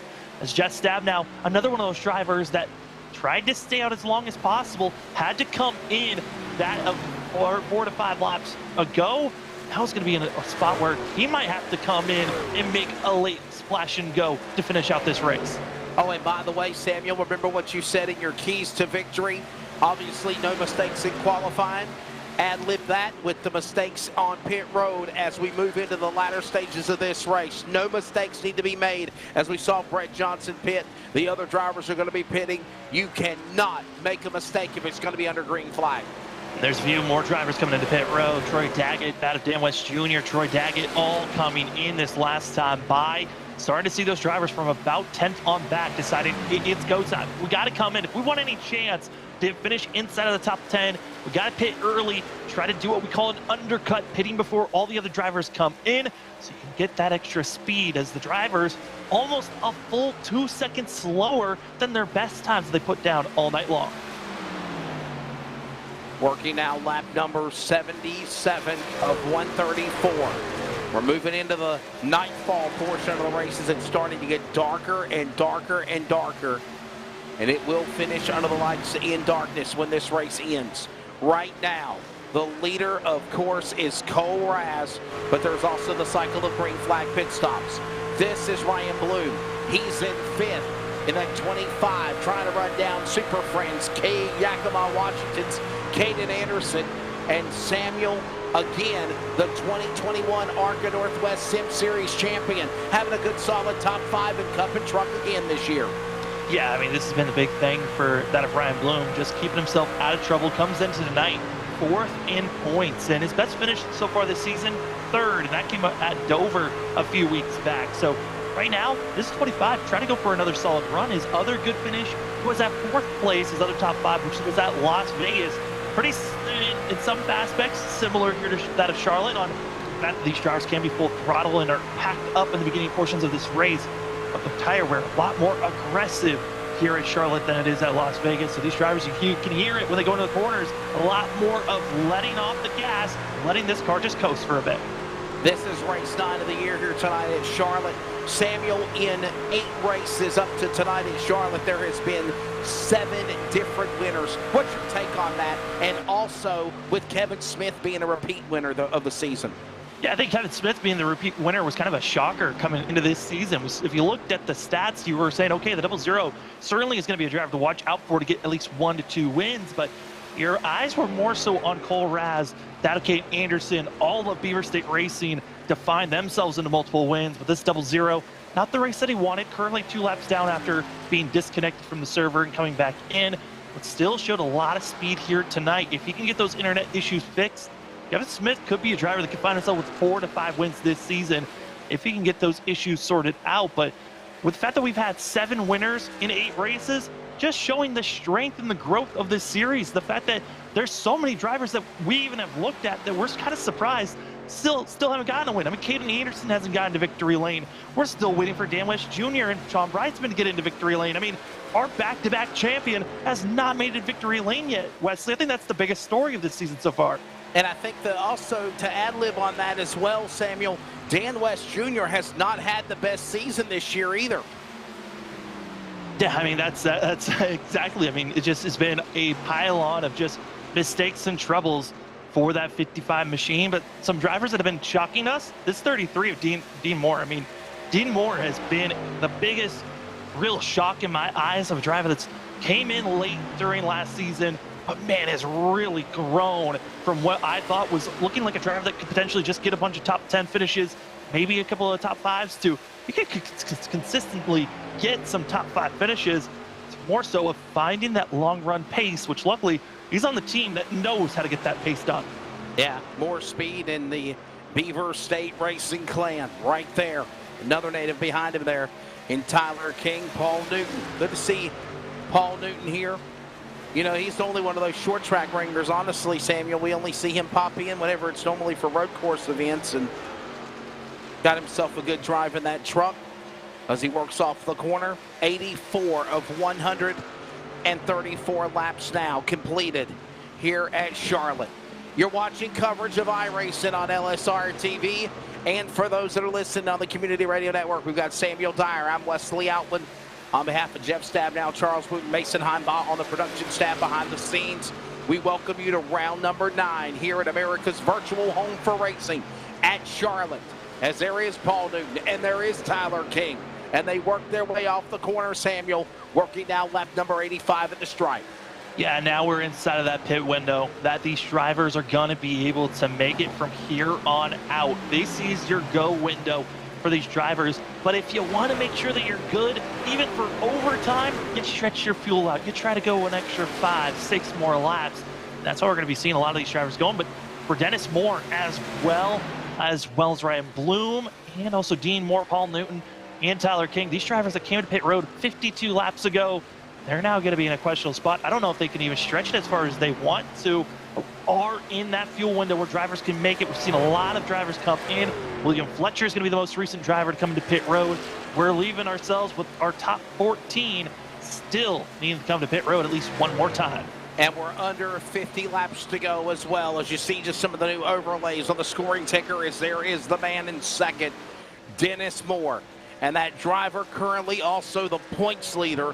He had a 13-point lead coming into this race against who's up in front? Cole Raz, the Lake Oswego, Oregon driver. Right there, of course, is also Frank Harris along with Sean Brightsman, Dan West Jr. Some of these drivers battling in position. Some trying to get back on the lead lap or trying to get some laps back, if you will. All this going on the racetrack is actually Dan West Jr. and Sean Brightsman are racing for position. And this is on board with Sean Brightsman. You're seeing him down to the bottom right as well, Samuel. The Brights Boutique number 46 for the 2020 Northwest Cup champion. Kind of a quiet night for him so far. Yeah, the big thing here for that of Sean Brightsman is you're looking at his wheel and the way that he's turning into these corners. I know the camera's a little bit on the flickery side, but he's turning in a lot. That's almost 90 degrees. He's having to turn that wheel to make that car turn. That is a very tight vehicle that does not want to turn, just showing the struggles of being on these older tires and just showing for Sean Brightsman. He wants to get going. It's just a struggle here tonight as being passed for driver after driver. And into pit road, Dennis Moore, also Duncan Anderson, all coming in now. And I saw some smoke from trucks coming onto the pit lane as well. So you got to make sure you don't make that mistake, as this could be the money stop. Dean Moore, Dan Lau, they're leaving the pit lane. Caden Anderson Ryan Bloom, all trucks on the pit lane, Samuel. And remember, you got to make sure you're not speeding, entering, or exiting pit road. I saw some smoke, but I think everybody's okay right now. Saw some smoke, and that was Ryan Bloom. Caught speeding is the 25 into pit road. So he's going to have a 40-second hold, meaning this is going to be putting that Ryan Bloom 2 laps down before he can get rolling once again. That is a big struggle and an automatic and practical end to his night. He's going to need a lot of yellows to get back on the lead lap because there's a lot of other drivers that are a lap down as well. Here comes that of the 94, of that of Casey Garber, but also updates for other drivers. BJ Duval, he's called it a night, going to be another DNF, and Ron Hunter going to be our second DQ of the night, adding his name with that of Dana Rogers. More of those incident points, if you will, for 22. Yeah, just too many. Guy who was involved with the majority of the wrecks to happen earlier on, and then just too many other incidences. Jeff Stab now is, oh, look out, Iverson spinning on the pit lane. He saves the truck. That might be a penalty. That might be a penalty not only for speeding entering pit road, Samuel, but possibly not for being safe entering pit road. The big thing for entering unsafely, you've got to be coming in after the cone and after the pit lane. If you come in past the cone, that will count as an unsafe pit entry. Luckily for the 65, crazy enough, he actually, with that spill, he was under the speed limit and was inside of the line, so he'll be staying not penalized at all as the 65 gets rolling. And there's going to be Stefan O'Hare, overshoots it. He's got to back up. Remember what we talked about in your keys to victory. You can't make mistakes, especially not only in qualifying, but especially in the race. And these are the things I'm talking about. Speeding penalties for Ryan Bloom. Overshooting pit stalls for Stefan O'Hare. Give a lucky dog on pit road, if you will, to the driver of Allen Iverson. Of course, or Cameron Iverson. I'm sorry, not the basketball player, Cameron Iverson. But again, Samuel, he got lucky because that could have been Heartbreak Hotel for him. And all the while, there are now 3 trucks on the lead lap. Raz, Breitzman, Audenbacher. And if a caution was to come out, Samuel, and I think Jeff Stab now wishes one would, he'd go back. Well, no, he's back on the lead lap. Correction. Fourth position. Jeff Stab now back on the lead lap, Samuel. Yeah, but Jeff Stab now still would love to have a caution because that would put him inside the sequence of everyone else. He's off sequence, and he's going to be about 10, 15 laps shy of making it to the end of this race. He's going to have to do a splash and go. While the rest of the field that's coming in now, they're just making their money pit stop. This is it. They don't have to worry about making a pit stop unless a yellow strikes, and they'll think about using their final set of tires. As here comes John Ottenbacher into pit road. There's Cole Raz, and it's going to be seeing that of Sean Breisman, the last driver still out on track that's waiting to come into pit road. The other drivers that are in questionable markers going to be Jeff Stab now, as well as Toby Ritters. They're going to be in a splash and go scenario for themselves, hoping that this race gets yellow quick so they can stay on the lead lap. How many laps do you think can Stab now go before he has to pit if he wants to try to hold on to that lead if we don't get a caution, Samuel? I mean, Jeff Stab now is not going to be having the lead for very long. I mean, he's waiting on Sean Breisman to come into pit road. Then he'll have the lead for maybe just that of 3 laps, 2 to 3 laps. I mean, there's not many that he's going to be holding on to because Caden Anderson is coming with a head of steam as Breisman comes into pit road. Breisman gives up the lead. Cycle back around now to Jeff Stab now, the driver out of Billings, Montana. He has won here at Charlotte before. Matter of fact, the last time he won at Charlotte Motor Speedway was in May of 2020. It's a long time, Wesley. It has. But with coming into pit road, Jeff Stab now takes the lead, but only for this lap because he's got the hounds behind him. It's got the 44 and the 37 ready to pounce. It's Caden Anderson, Dennis Moore taking first and second away from the 24. And that just shows you how powerful and faster these trucks are. Why? Because they've obviously got new fresh tires. And Jeff Stab now not only running dry on fuel, but also in addition to that, tires are used up. Under 40 laps to go. Now you got to pray for a yellow flag. And remember, Samuel, we have not had a caution since what? Lap number 46, I think it is, 47? Yeah, it was close to the 40s that we were seeing that last yellow that came out. And kind of, you know, I was something I was predicting to see was those early yellows, get that out of everyone's system, And then we get into this long run where drivers are off sequence. They've got to play protective, a little bit passive, and work around one another. And now it's go time. Black traffic, our leader's got fresh tires. It's go time on who's going to make the pick, and Dennis Moore is hoping that he gets in the right positioning. Aaron Cooper, 71, up the hill, the Chevrolet, the driver, the runner-up at Daytona in the Cup Series when the season started. That's the best highlight for 71. Dennis Moore now battling with Anderson. This is for the lead. Hayden Anderson out of turn 4 to the line. 37, 36 laps to go. We're closing in on 100 laps completed. And as these two continue to race on, my eye is going to be on the driver that's in third. That's Cole Raz. Raz is going to be having 5-lap difference on his tires of an advantage over our front two. But our front two, Anderson and Moore, they've had the draft to work with one another. As Cole Raz has been driving all by himself, it's only 2/10 difference. So if we keep at this rate for the next about 5 to 10 laps, Cole Raz could be finding himself right on the back bumper of these drivers in about 8 to 10 laps. 36 laps to go now, make it 35. There is Raz, second of the point standings, looking for what would be for the number 10, his second win if he gets it done. Cole Raz, driver out of Lake Oswego, Oregon.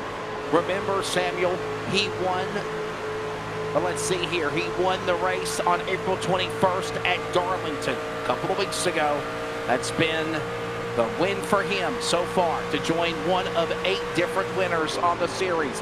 There's Dennis Moore, the points leader. He's got to win this year as well. And 33 to go this time by. Yeah, Dennis Moore, I mean, he's really looking for any possibility to try to get by this 37 Anderson. But for Anderson, he comes in as kind of the favorite to watch out for this race here tonight. He was the one that actually won here at that of Charlotte last year. The only race that was ran here, and that was in the beginning portions of this season. And I got to say, for that of Caden Anderson, this would be a kind of a change momentum for this 37. He's shown that he's had the pace, but to finally get that monkey off his back of saying, hey, I finally won this season, that would be so nice for him to finally get that off. But he's going to be hunted and hounded by Dennis Moore. Moore is hoping that the longer this run goes on, that 44 is going to pick it up on speed.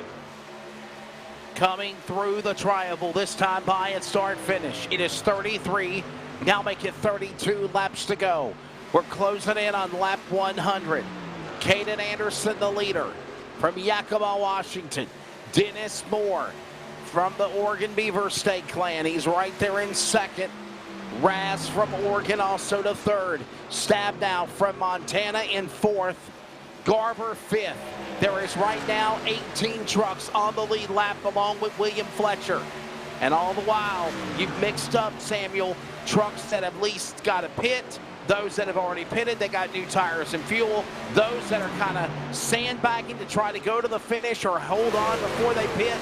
All of this is ingredients for a disaster somewhere, but they're still holding it together with 30 laps to go. And just like that, in blink of an eye, we're talking about Caden Anderson hoping to get a win. Well, Cole Raz is finally here after being 2 seconds back just out of 6 laps ago. He's on the back bumper. He's 2/10 from our leader. Cole Raz looking like the favorite if we stay green for the next 31 laps. But Samuel, remember, Raz and Anderson will battle each other like the Hatfields and McCoys just because they're, as Stabnow comes down to the pit lane, we're thinking a splash and go with 30 to go for the number 24 Billings, Montana driver in the Ford. While that goes on, Raz and Anderson bobbing, weaving through traffic. Somehow, some way, leader Raz gets a little aggressive with Fletcher, and Ritters is in the way. Here comes now Anderson peeking through on the bottom. But Samuel, as we mentioned, with under 30 to go, these guys will battle with each other. There's not going to be no give and way or give and take. Yeah, I mean, the give and take was right there for the pass for the lead. Anderson just gifting it to Raz, and now it's set sail, and there goes the 10. With having 5 lap fresher tires, he's going to be on set sail and cruise mode for the next 5 laps, and then the tires might plateau and get a little bit closer to one another on pace. But for those 5 laps, Cole Raz is going to be about half a second to 3/10 faster than the 37, which is going to be putting him about 2 seconds almost 3 seconds ahead of the 37 before those tires start to fall off. It's a lost cause. The rest of the field, they need a yellow if they want to battle here of Cole Raz. So my question is this, Samuel. Do you see Raz put that truck in stealth mode to pull away as fast as he can? As right now, he's closed into that interval over Anderson by close to a second now. I mean, he's already gone. He's in the lead. Cole Raz is set and sail. He's already a second over the 37. There's nothing that's going to stop Cole Raz unless he gets taken out by a lap car or we get a yellow. It is all Cole Raz from here on out. The question is, where does everyone else lie? That's why we're watching the battling here further back. This is for that a 7th, 8th, 9th, and 10th, all on top of one another. Raz, Anderson, Moore, Garber, Moore, O'Hare, Newton, King, West, and Daggett, top 10. There you see now Dan West Jr. Bad luck at the start of this race, Samuel.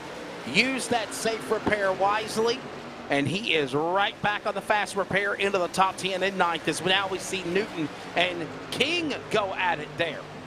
Yeah, they've been on top of one another, I feel like, for the whole entire second half of this race. It's been King and Newton, but King finally able to get to the high line and making the pass with ease for 7th place. And for Tyler King, looking at some of the drivers with the freshest tires, the 21, going to be those of the freshest of tires to watch out here, but going to be too far back from our leader, I feel like. Going to be 2.7 seconds back from just his teammate of Stephen O'Hare, but 15.5 seconds off of that of Cole Raz, just a little bit too far. But Paul Newton right now running with Brian Bloom. Bloom, again, caught with the speeding penalty for this 25.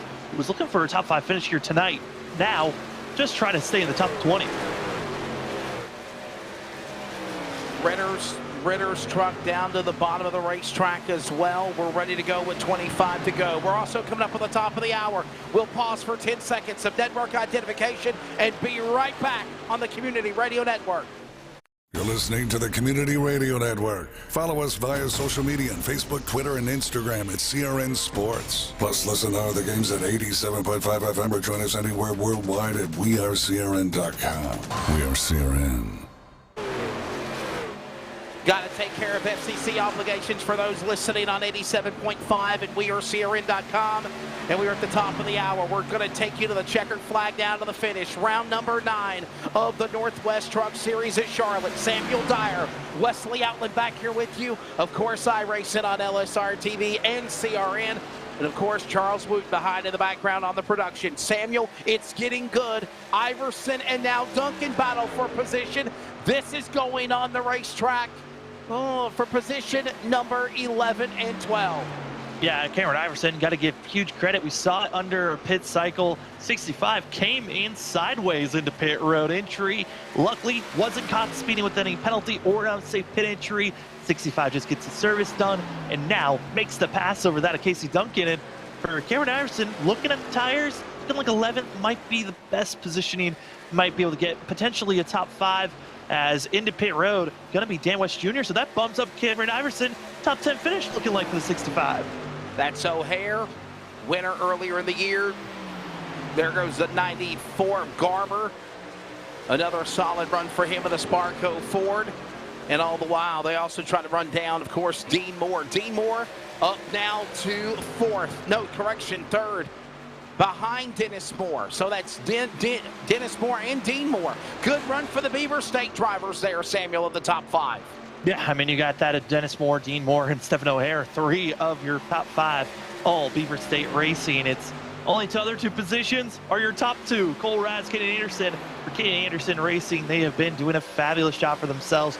It's honestly, coming into this season, I would say those are the 2 favorites to watch out for. Here comes that Casey Garber on screen, trying to get by that of Ray Fortner, and Fortner's just going to say hi, allow our drivers to race on. But the battle for 5th that we see on screen here, Wesley, it's starting to close in. But O'Hare having the slight advantage with 2-lap pressure tires. But we're into that stage where if you were too aggressive on your tires about 25, 23 laps ago, could be losing some speed. And that's why the 94 slowly trying to keep it close, potentially could close in on a top 5 finish. 20 laps to go, now 19 laps to go. Truck on the pit lane of McDonald and Moore as they get some work done. Well, all the while, it is Raz leading. The interval is now 3.5 seconds as there you see O'Hare and Garber battle for 5th and 6th. They all settle in the Carolina virtual night to bring this one to the finish at America's home for racing. Texas next week. We're in Charles' neck of the woods virtually. But all the while, Anderson now under attack for second as here comes Dennis Moore, the points leader, going after him at a turn number 2. That was the big thing. I knew Dennis Moore was just waiting for whenever those tires were going to kick in for the 44. The long run pace has always been there for the Beaver State Racing drivers. That's how they had their bread and butter for the end of the season last season for season 8 here for the Truck Series. And that's how they started off this season on having such a great run. For O'Hare getting his win, for that of Dennis Moore getting his win. These Beaver State drivers, they know how to get it done late in this race. And here comes the 44 right on the back bumper. Kane Anderson, but Anderson with the more defensive line. We'll see if the 37 can hold on for 17, coming up to 16 more laps to go. And remember, you got to be thinking in the back of your mind, you don't want to see it happen, but if it does, the late race caution could change everything in the finish of the outcome. As right now, Dennis Moore under attack, trying to run down Anderson for second. And then you see up in turn 1, gone is the leader of Mr. Colraz. That's a lap truck, Samuel, and Dan Lowther, currently in 13th, 12 trucks in the lead lap with 15 to go this time by. Yeah, Colraz currently right now is the white car further in your gap, who's coming out of turn number 4. You only get to see him really is there's Troy Daggett with fresher tires, carving his way through second and third place battle, up into the walls to 51. But hey, he's got the faster tires. That's going to give an opportunity here for Dennis Moore to the outside. You got Daggett up on the outside of that battle. Here comes Anderson and Moore. They were getting a little shuffled aggressive off of the corner again, and now they battle back in side by side for second spot. One corner of the racetrack, it's Anderson, then it's Moore. Dennis Moore outside of Anderson. Will Anderson battle back on the inside while Super Friends Colraz is gone? 15, now make it 14 to go. Here in Charlotte, they're starting to dirt track it off the corner in the double dog leg out of 4. Starting to do a little bit of just hold on and hope that you've got the best. But with that battle for the past about 3-4 laps, it's allowed Colraz, even with fresher tires, to pull away. It's 4.3 seconds and continuing to put lap after lap faster than these drivers behind is that of Colraz. And Raz, the biggest struggle and worry for this 10 is going to be lap traffic for these next 14 laps. How aggressive does he want to be to catch up to lap traffic, or does he back off, utilize this gap that he has to not burn up these tires too much, just to save a little bit just in case? 14, now make it 13 to go. By the way, happy Friday the 13th for those that are on the East Coast, as we're exactly at 1 a.m. Eastern Standard Time, 12 noon, Friday the 13th in Central Time Zone in Texas, where our production headquarters are. And Samuel, you've got about another 3 hours. It's 10 p.m. Central or Pacific for you. I got about 2 more hours. You were close, though. Yes, sir. All As the while, it's 13 to go, and it is Raz leading, but now we see Dean Moore and Stephen O'Hare go at it. Look at Ritter, Samuel. What a good run for him as well, but he's a couple of laps down, but he had an opportunity to be up in the front and battle, too. Yeah, Toby Ritters went off sequence and tried something really dramatic. Was needing a yellow around that lap 50 marker. Never got it. Was off sequence and currently now 2 laps down as he'll be influencing this battle for 4th place. But hey, that 23 has been certainly trying to keep himself out of trouble. Has done so. Hasn't had to use a fast repair all night long. But with 12 laps to go, that is still the goal. Just keep the 23 clean. Still the goal right now. Hold them at bay. With 11 to go now. 10 to go this time, Bob, they come to the line. The leader is Mr. Colraz. It's 10 laps to go next time by. There's Dean Moore. Dean Moore now looking at now lap trucks of Ritters. And of course, O'Hare for that position for 4th. Did he use him as a pick? No, Ritters pulls in front of them. That goes on. Probably best battle now as they come to 10 to go out of turn 4 this time by. Raz has already crossed the start-finish line, Sammy D. Yeah, 10 laps to go for the number 10, and it continues to gap himself from compared to the rest of the field. But I talked about lap traffic. That's exactly where the 10 finds himself. Going to be that of Kevin Smith as well as John Ottenbacher side by side. These 2 drivers, they're going to race as hard as they can. But the most important thing here, Wesley, it's not for position. It's just for honor, which puts the 10 in a situation 3 wide, trying to get by that lap traffic. Smith clears, still side by side with O'Hare, though. What a bonsai move Raz made down to the inside. He tries to go after Ottenbacher. He finally clears him off turn 2. Now he'll set his sights on now Kevin Smith. Ottenbacher now going a lap down, or will he? He powers back on the outside of the racetrack into turn 3. And John Ottenbacher, that's going to push him up close to the outside wall, losing all that time and ground. But here comes that of Cole Raz. I mean, yes, he's been aggressive here, Wesley, but I'm not a fan of how aggressive I'm watching Raz. I mean, we were just hitting 10 laps to go, now 8 to go when he was trying to go 3 wide. It's just, it baffles my brain on why you'd make that aggressive move, think big picture. But Raz is feeling himself. He knows it's go time for this 10, and he wants to get by every single driver he can. That's what I was going to say, Samuel. Maybe he's trying to lay all his cards on the table and see what this truck can do, how far he can push momentum and push his trucks to the limit, if you will. Look at him dirt tracking, it looked like, off of turn 4. Thought he was going to lose the handling. He comes back and saves it. The driver back in front, 7 to go, number 10, now closing in on Duncan. That's the 11th place truck as they work out of turn 2. Yeah, and that should be the only next driver that he catches up to, as Cameron Iverson's going to be just a little bit too far out of reach, going to be about 5 seconds. I mean, take that back, 6 seconds ahead of our leader. But you never know. Cole Raz, a lot of traffic, seen in plenty of other leagues that we've covered.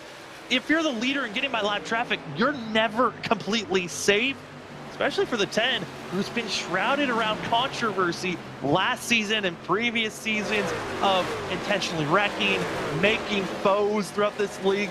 Never know, someone might have a little bit of a grudge. It might ruffle the feathers of this 10 here, coming up to 5 laps to go when he crosses the line. It will be an open hand from your flagman this time by, as here comes now Cole Raz closing in now on Duncan.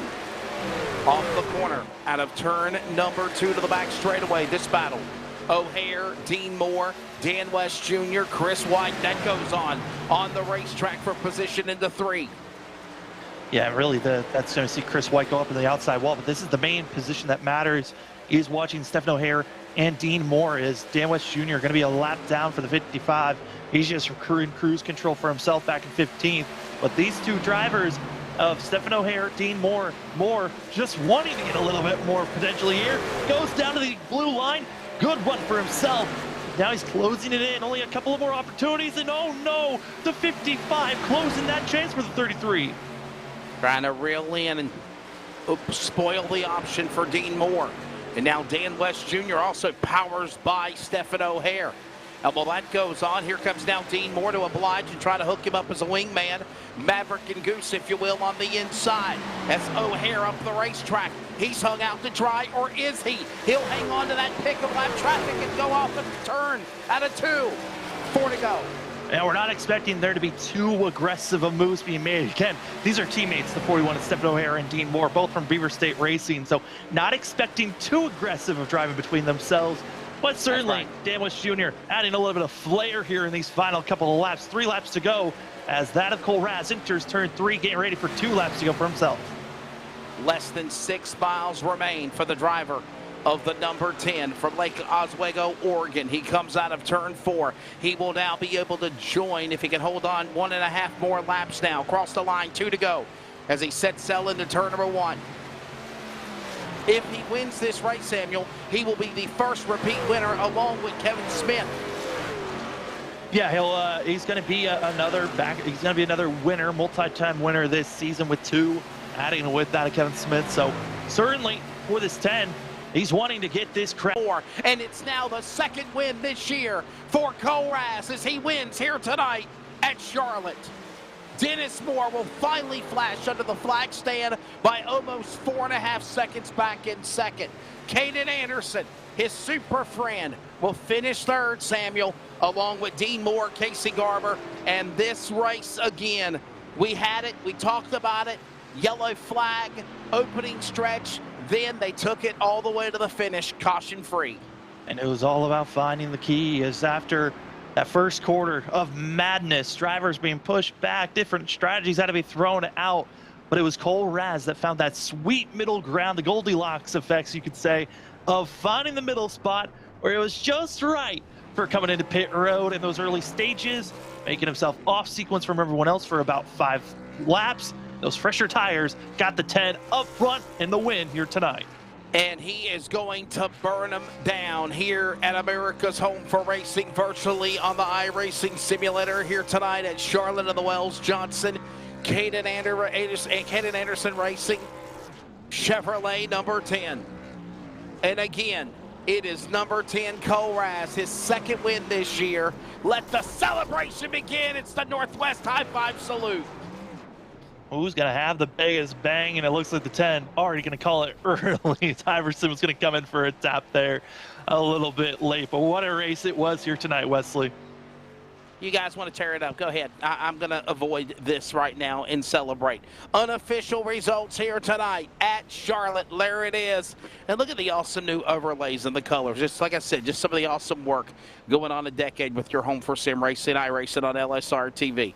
Cole Raz gets it done. Dennis Moore, there's the interval back in second. Good run, though, for the points are also 1 and 2. We'll tally that here as well. Caden Anderson, third. Stephen O'Hare, fourth. Dean Moore, fifth. Casey Garber, Tyler King, Paul Newton. Good to see the road course ringer come in and have a good run in the trucks tonight at Charlotte. Sean Breitzman, Cameron Iverson, after making a mistake that he got lucky on, not a penalty on pit road. A top 10 finish, Samuel.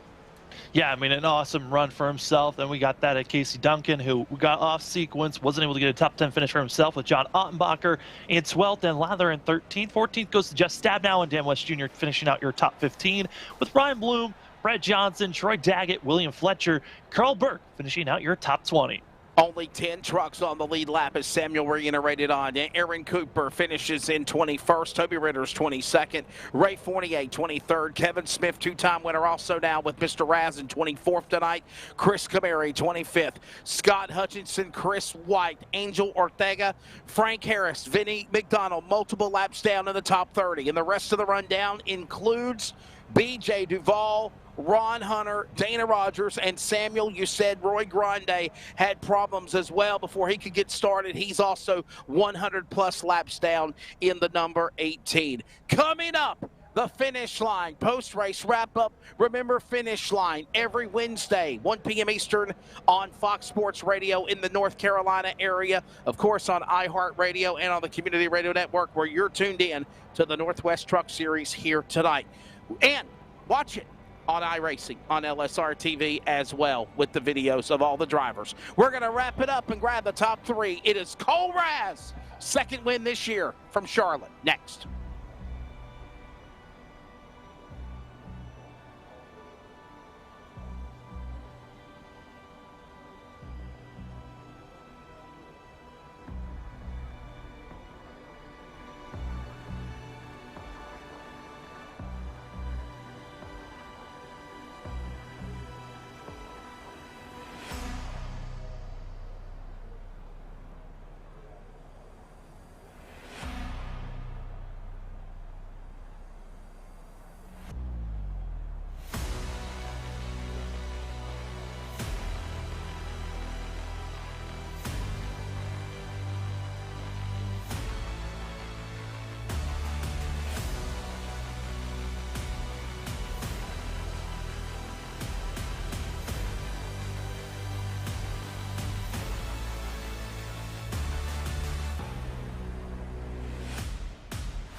Welcome back, Charlotte Motor Speedway, America's home for virtual racing. The finish line, post-race wrap-up.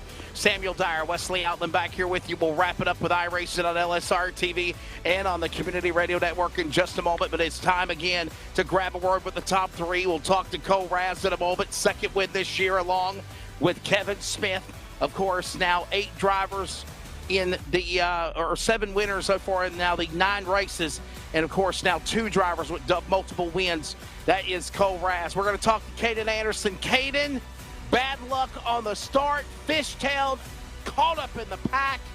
You redeem yourself, you fight through, you come back, and you finish in the top 3 on the podium. You're taking this wild night at Charlotte.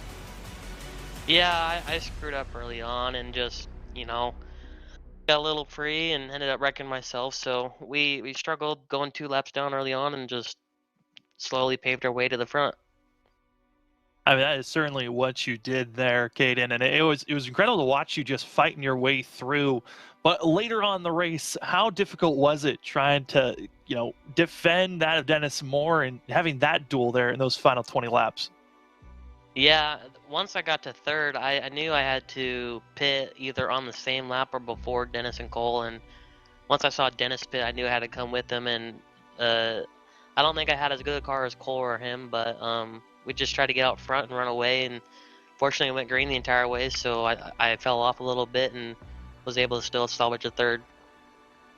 And you certainly did that. I'll tell you what, Aiden, you battled there. You tried to hold off Cole Raz, but it seemed like obviously tires used up, car used up. You just had to let him get past you there. You had nothing left there in the final 30 laps.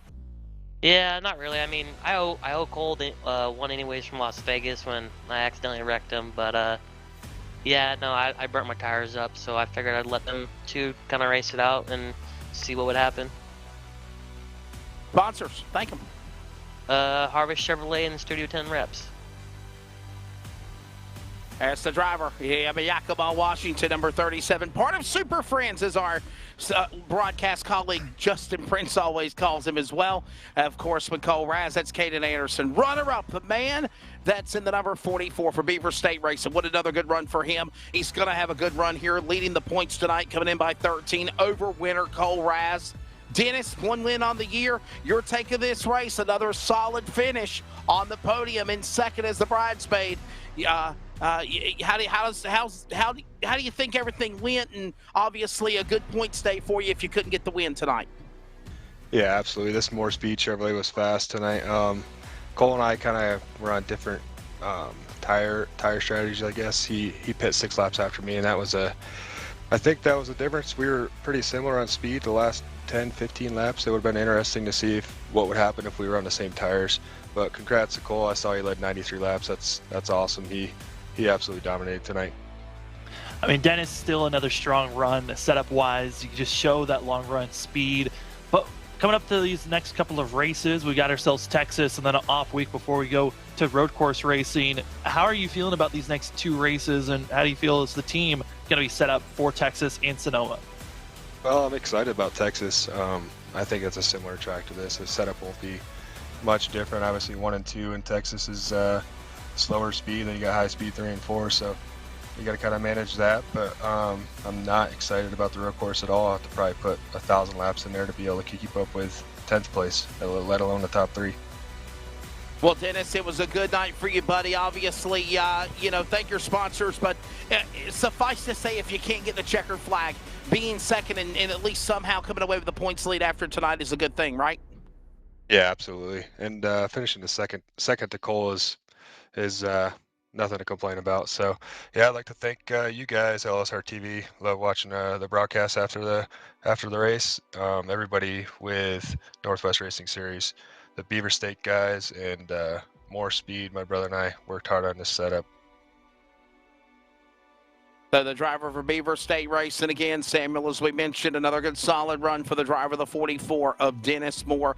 They have not officially updated the point standing. Yes, they have now. And by the way, Samuel, it is now official 10-point lead, Dennis Moore, going into next week at Texas Motor Speedway. So even though Cole Raz, who we talked to next, is the winner, you still had a good solid run to be consistent and hold on to the points. So he is in the lead by 10 points. Over the man we'll talk to right now, Lake Oswego, Oregon, Cole Raz.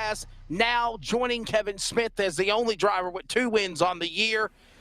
Man, I'll tell you what, Cole, this truck was just absolutely phenomenal. It was on a rail. You could dirt track it, and you could still handle this thing, man. And as Samuel said, you were pushing it to your limits. Congratulations to you. Thank you, Wesley. Definitely built up a little free there as the sun went down, but it started out feeling really good. And when I talked to you guys earlier, I mentioned I wanted to save a little bit of tire early on in the run, but nobody else wanted to be on the same page with that. So I'm like, why not? Let's just go all out for the whole time. But a lot of fun racing within the top three, and getting back up through the field was fun. And just having a different strategy was kind of interesting to say the least, because I feel like I always follow in the same strategy as my teammates. And I really would have wished to see Dennis and I on the same strategy and see us duke it out, because I think it would have been very close. I mean, Cole, talking about going all out and really sending it, we saw there in those last 10 laps, you were closing in on lap traffic, had to do some pretty aggressive moves to get by them. What was going through your mind, though, in those moments? And were you at any thought come across your mind of, maybe I shouldn't be placing myself in these positions? Yes and no. I mean, it's a catch-22 with lap traffic. I feel like the people I was racing with, I think I had a general idea on what was going to go down, but I just want to get the race over with as quick as possible, and I didn't want Dennis to catch me, hanging around lap traffic. And if I can remove myself from a situation as fast as possible, I'm going to do that. It may not work out sometimes, but tonight it did. Samuel, I'll tell you what, we were talking about it during the race as well, Cole, and we called it. Obviously, right after we got done interviewing you while you were on board under that caution flag, I'm going to say was it the 6th yellow flag? We'll give you the race summary of everything when we get ready to wrap up off the air. But I think it was the 6th and final caution, and Cole, you were like, man, these guys just got to settle in, and once they settle in, we'll go green to the finish. And honestly, you called that shot like Babe Ruth called his home run in the World Series. You did that, and that's exactly the way this race ended up. Yeah, I mean, this series is known for long runs and having green flag pit stops. And, that's something that I always look forward to coming into these races, is having that kind of strategy. And, once everybody kind of settled down and, really had no opportunity to fix their truck, they kind of started leaving and the field started thinning out, and we started having a really good green flag run to the finish like that. Well, buddy, before we let you go, thank your sponsors, man. And obviously, in closing, to segue with that, what does it mean to you to be a 2-time winner this year on the series along with Kevin Smith? Yeah, I mean, to be a 2-time winner, it feels pretty good. I think there's many more to come, especially we got to get Caden Anderson a few to come as well. He's still lacking in that department, but I know that's going to come shortly along with Ken Garber. But, big thank you, Wells Johnson, Master Ranch, LSRTV, Northwest Racing Series, everybody that helps put this on. I enjoy running it, and we'll go to Monday night and try and pick up another one in the Cup Series. When's your next Spears Southwest Tour event? We're not running full-time there no more this Okay. year, but just kind of picking and choosing along between the Northwest and down there. But we're going May 28th at South Sound Speedway with the Northwest Super Late Model Series. There you go. Northwest Super Late Models. There you go. All right. There's, again, as we mentioned, real drivers running with virtual drivers and all parts in between. Cole Raz, second win this year. Charles, can we show the final race analysis of the event, the race information? I think it was 6 or 7 cautions. But, Samuel, as we get ready to wrap things up, it's 6 cautions for 23 laps of a 134-lap, 200-mile event, 8 lead changes. But, Samuel, as Cole said, as soon as that final caution wrapped up, they went green to the finish, and obviously everything fell into play the way it did. Always fun working with you, buddy. Your final take on things as we wrap it up here at Charlotte. Get ready for the Cup cars for the Northwest at Charlotte on Monday night, and we're back with the trucks next Thursday. Yeah, I think it's just an analyst thing. I mean, Cole saw it was going to happen. I threw it out there also at the top of the broadcast. I think everyone knew it was going to clean up at some point. The question was when. When were we going to finally get some green flag racing? And it finally struck after we had our interview with Cole when we were on track. And it was so interesting to watch all the different dynamics that had to be changed up. Because you had Cole that was off sequence from everyone else. You had Dennis Moore and Anderson all come in about 5 laps sooner. Then that last caution comes out. Then you see Cole Raz coming to pit road. And then we stay green. And at that point, you had some drivers that needed to make 2 pit stops under that green flag run, others that just had to make 1. At the end of the day, we now have 2 drivers with 2 wins out of 9 races, 7 different winners. This is already looking like a season, Wesley, where we can't even call who might be a championship favorite at this point of the season, and especially going into Texas next week. That is going to be an amazing race to watch. You're exactly right, man. Samuel, always fun working with you, buddy. Thank you very much. As again, he will be on the call tomorrow night for NASRA. I'll be on the call for LTAC, and then the greatest spectacle, virtual American Sportsman Indy 500 on racing this Sunday as well. Good one tonight. Colraz wins at Charlotte. It's on to Texas. For everybody at iRacing.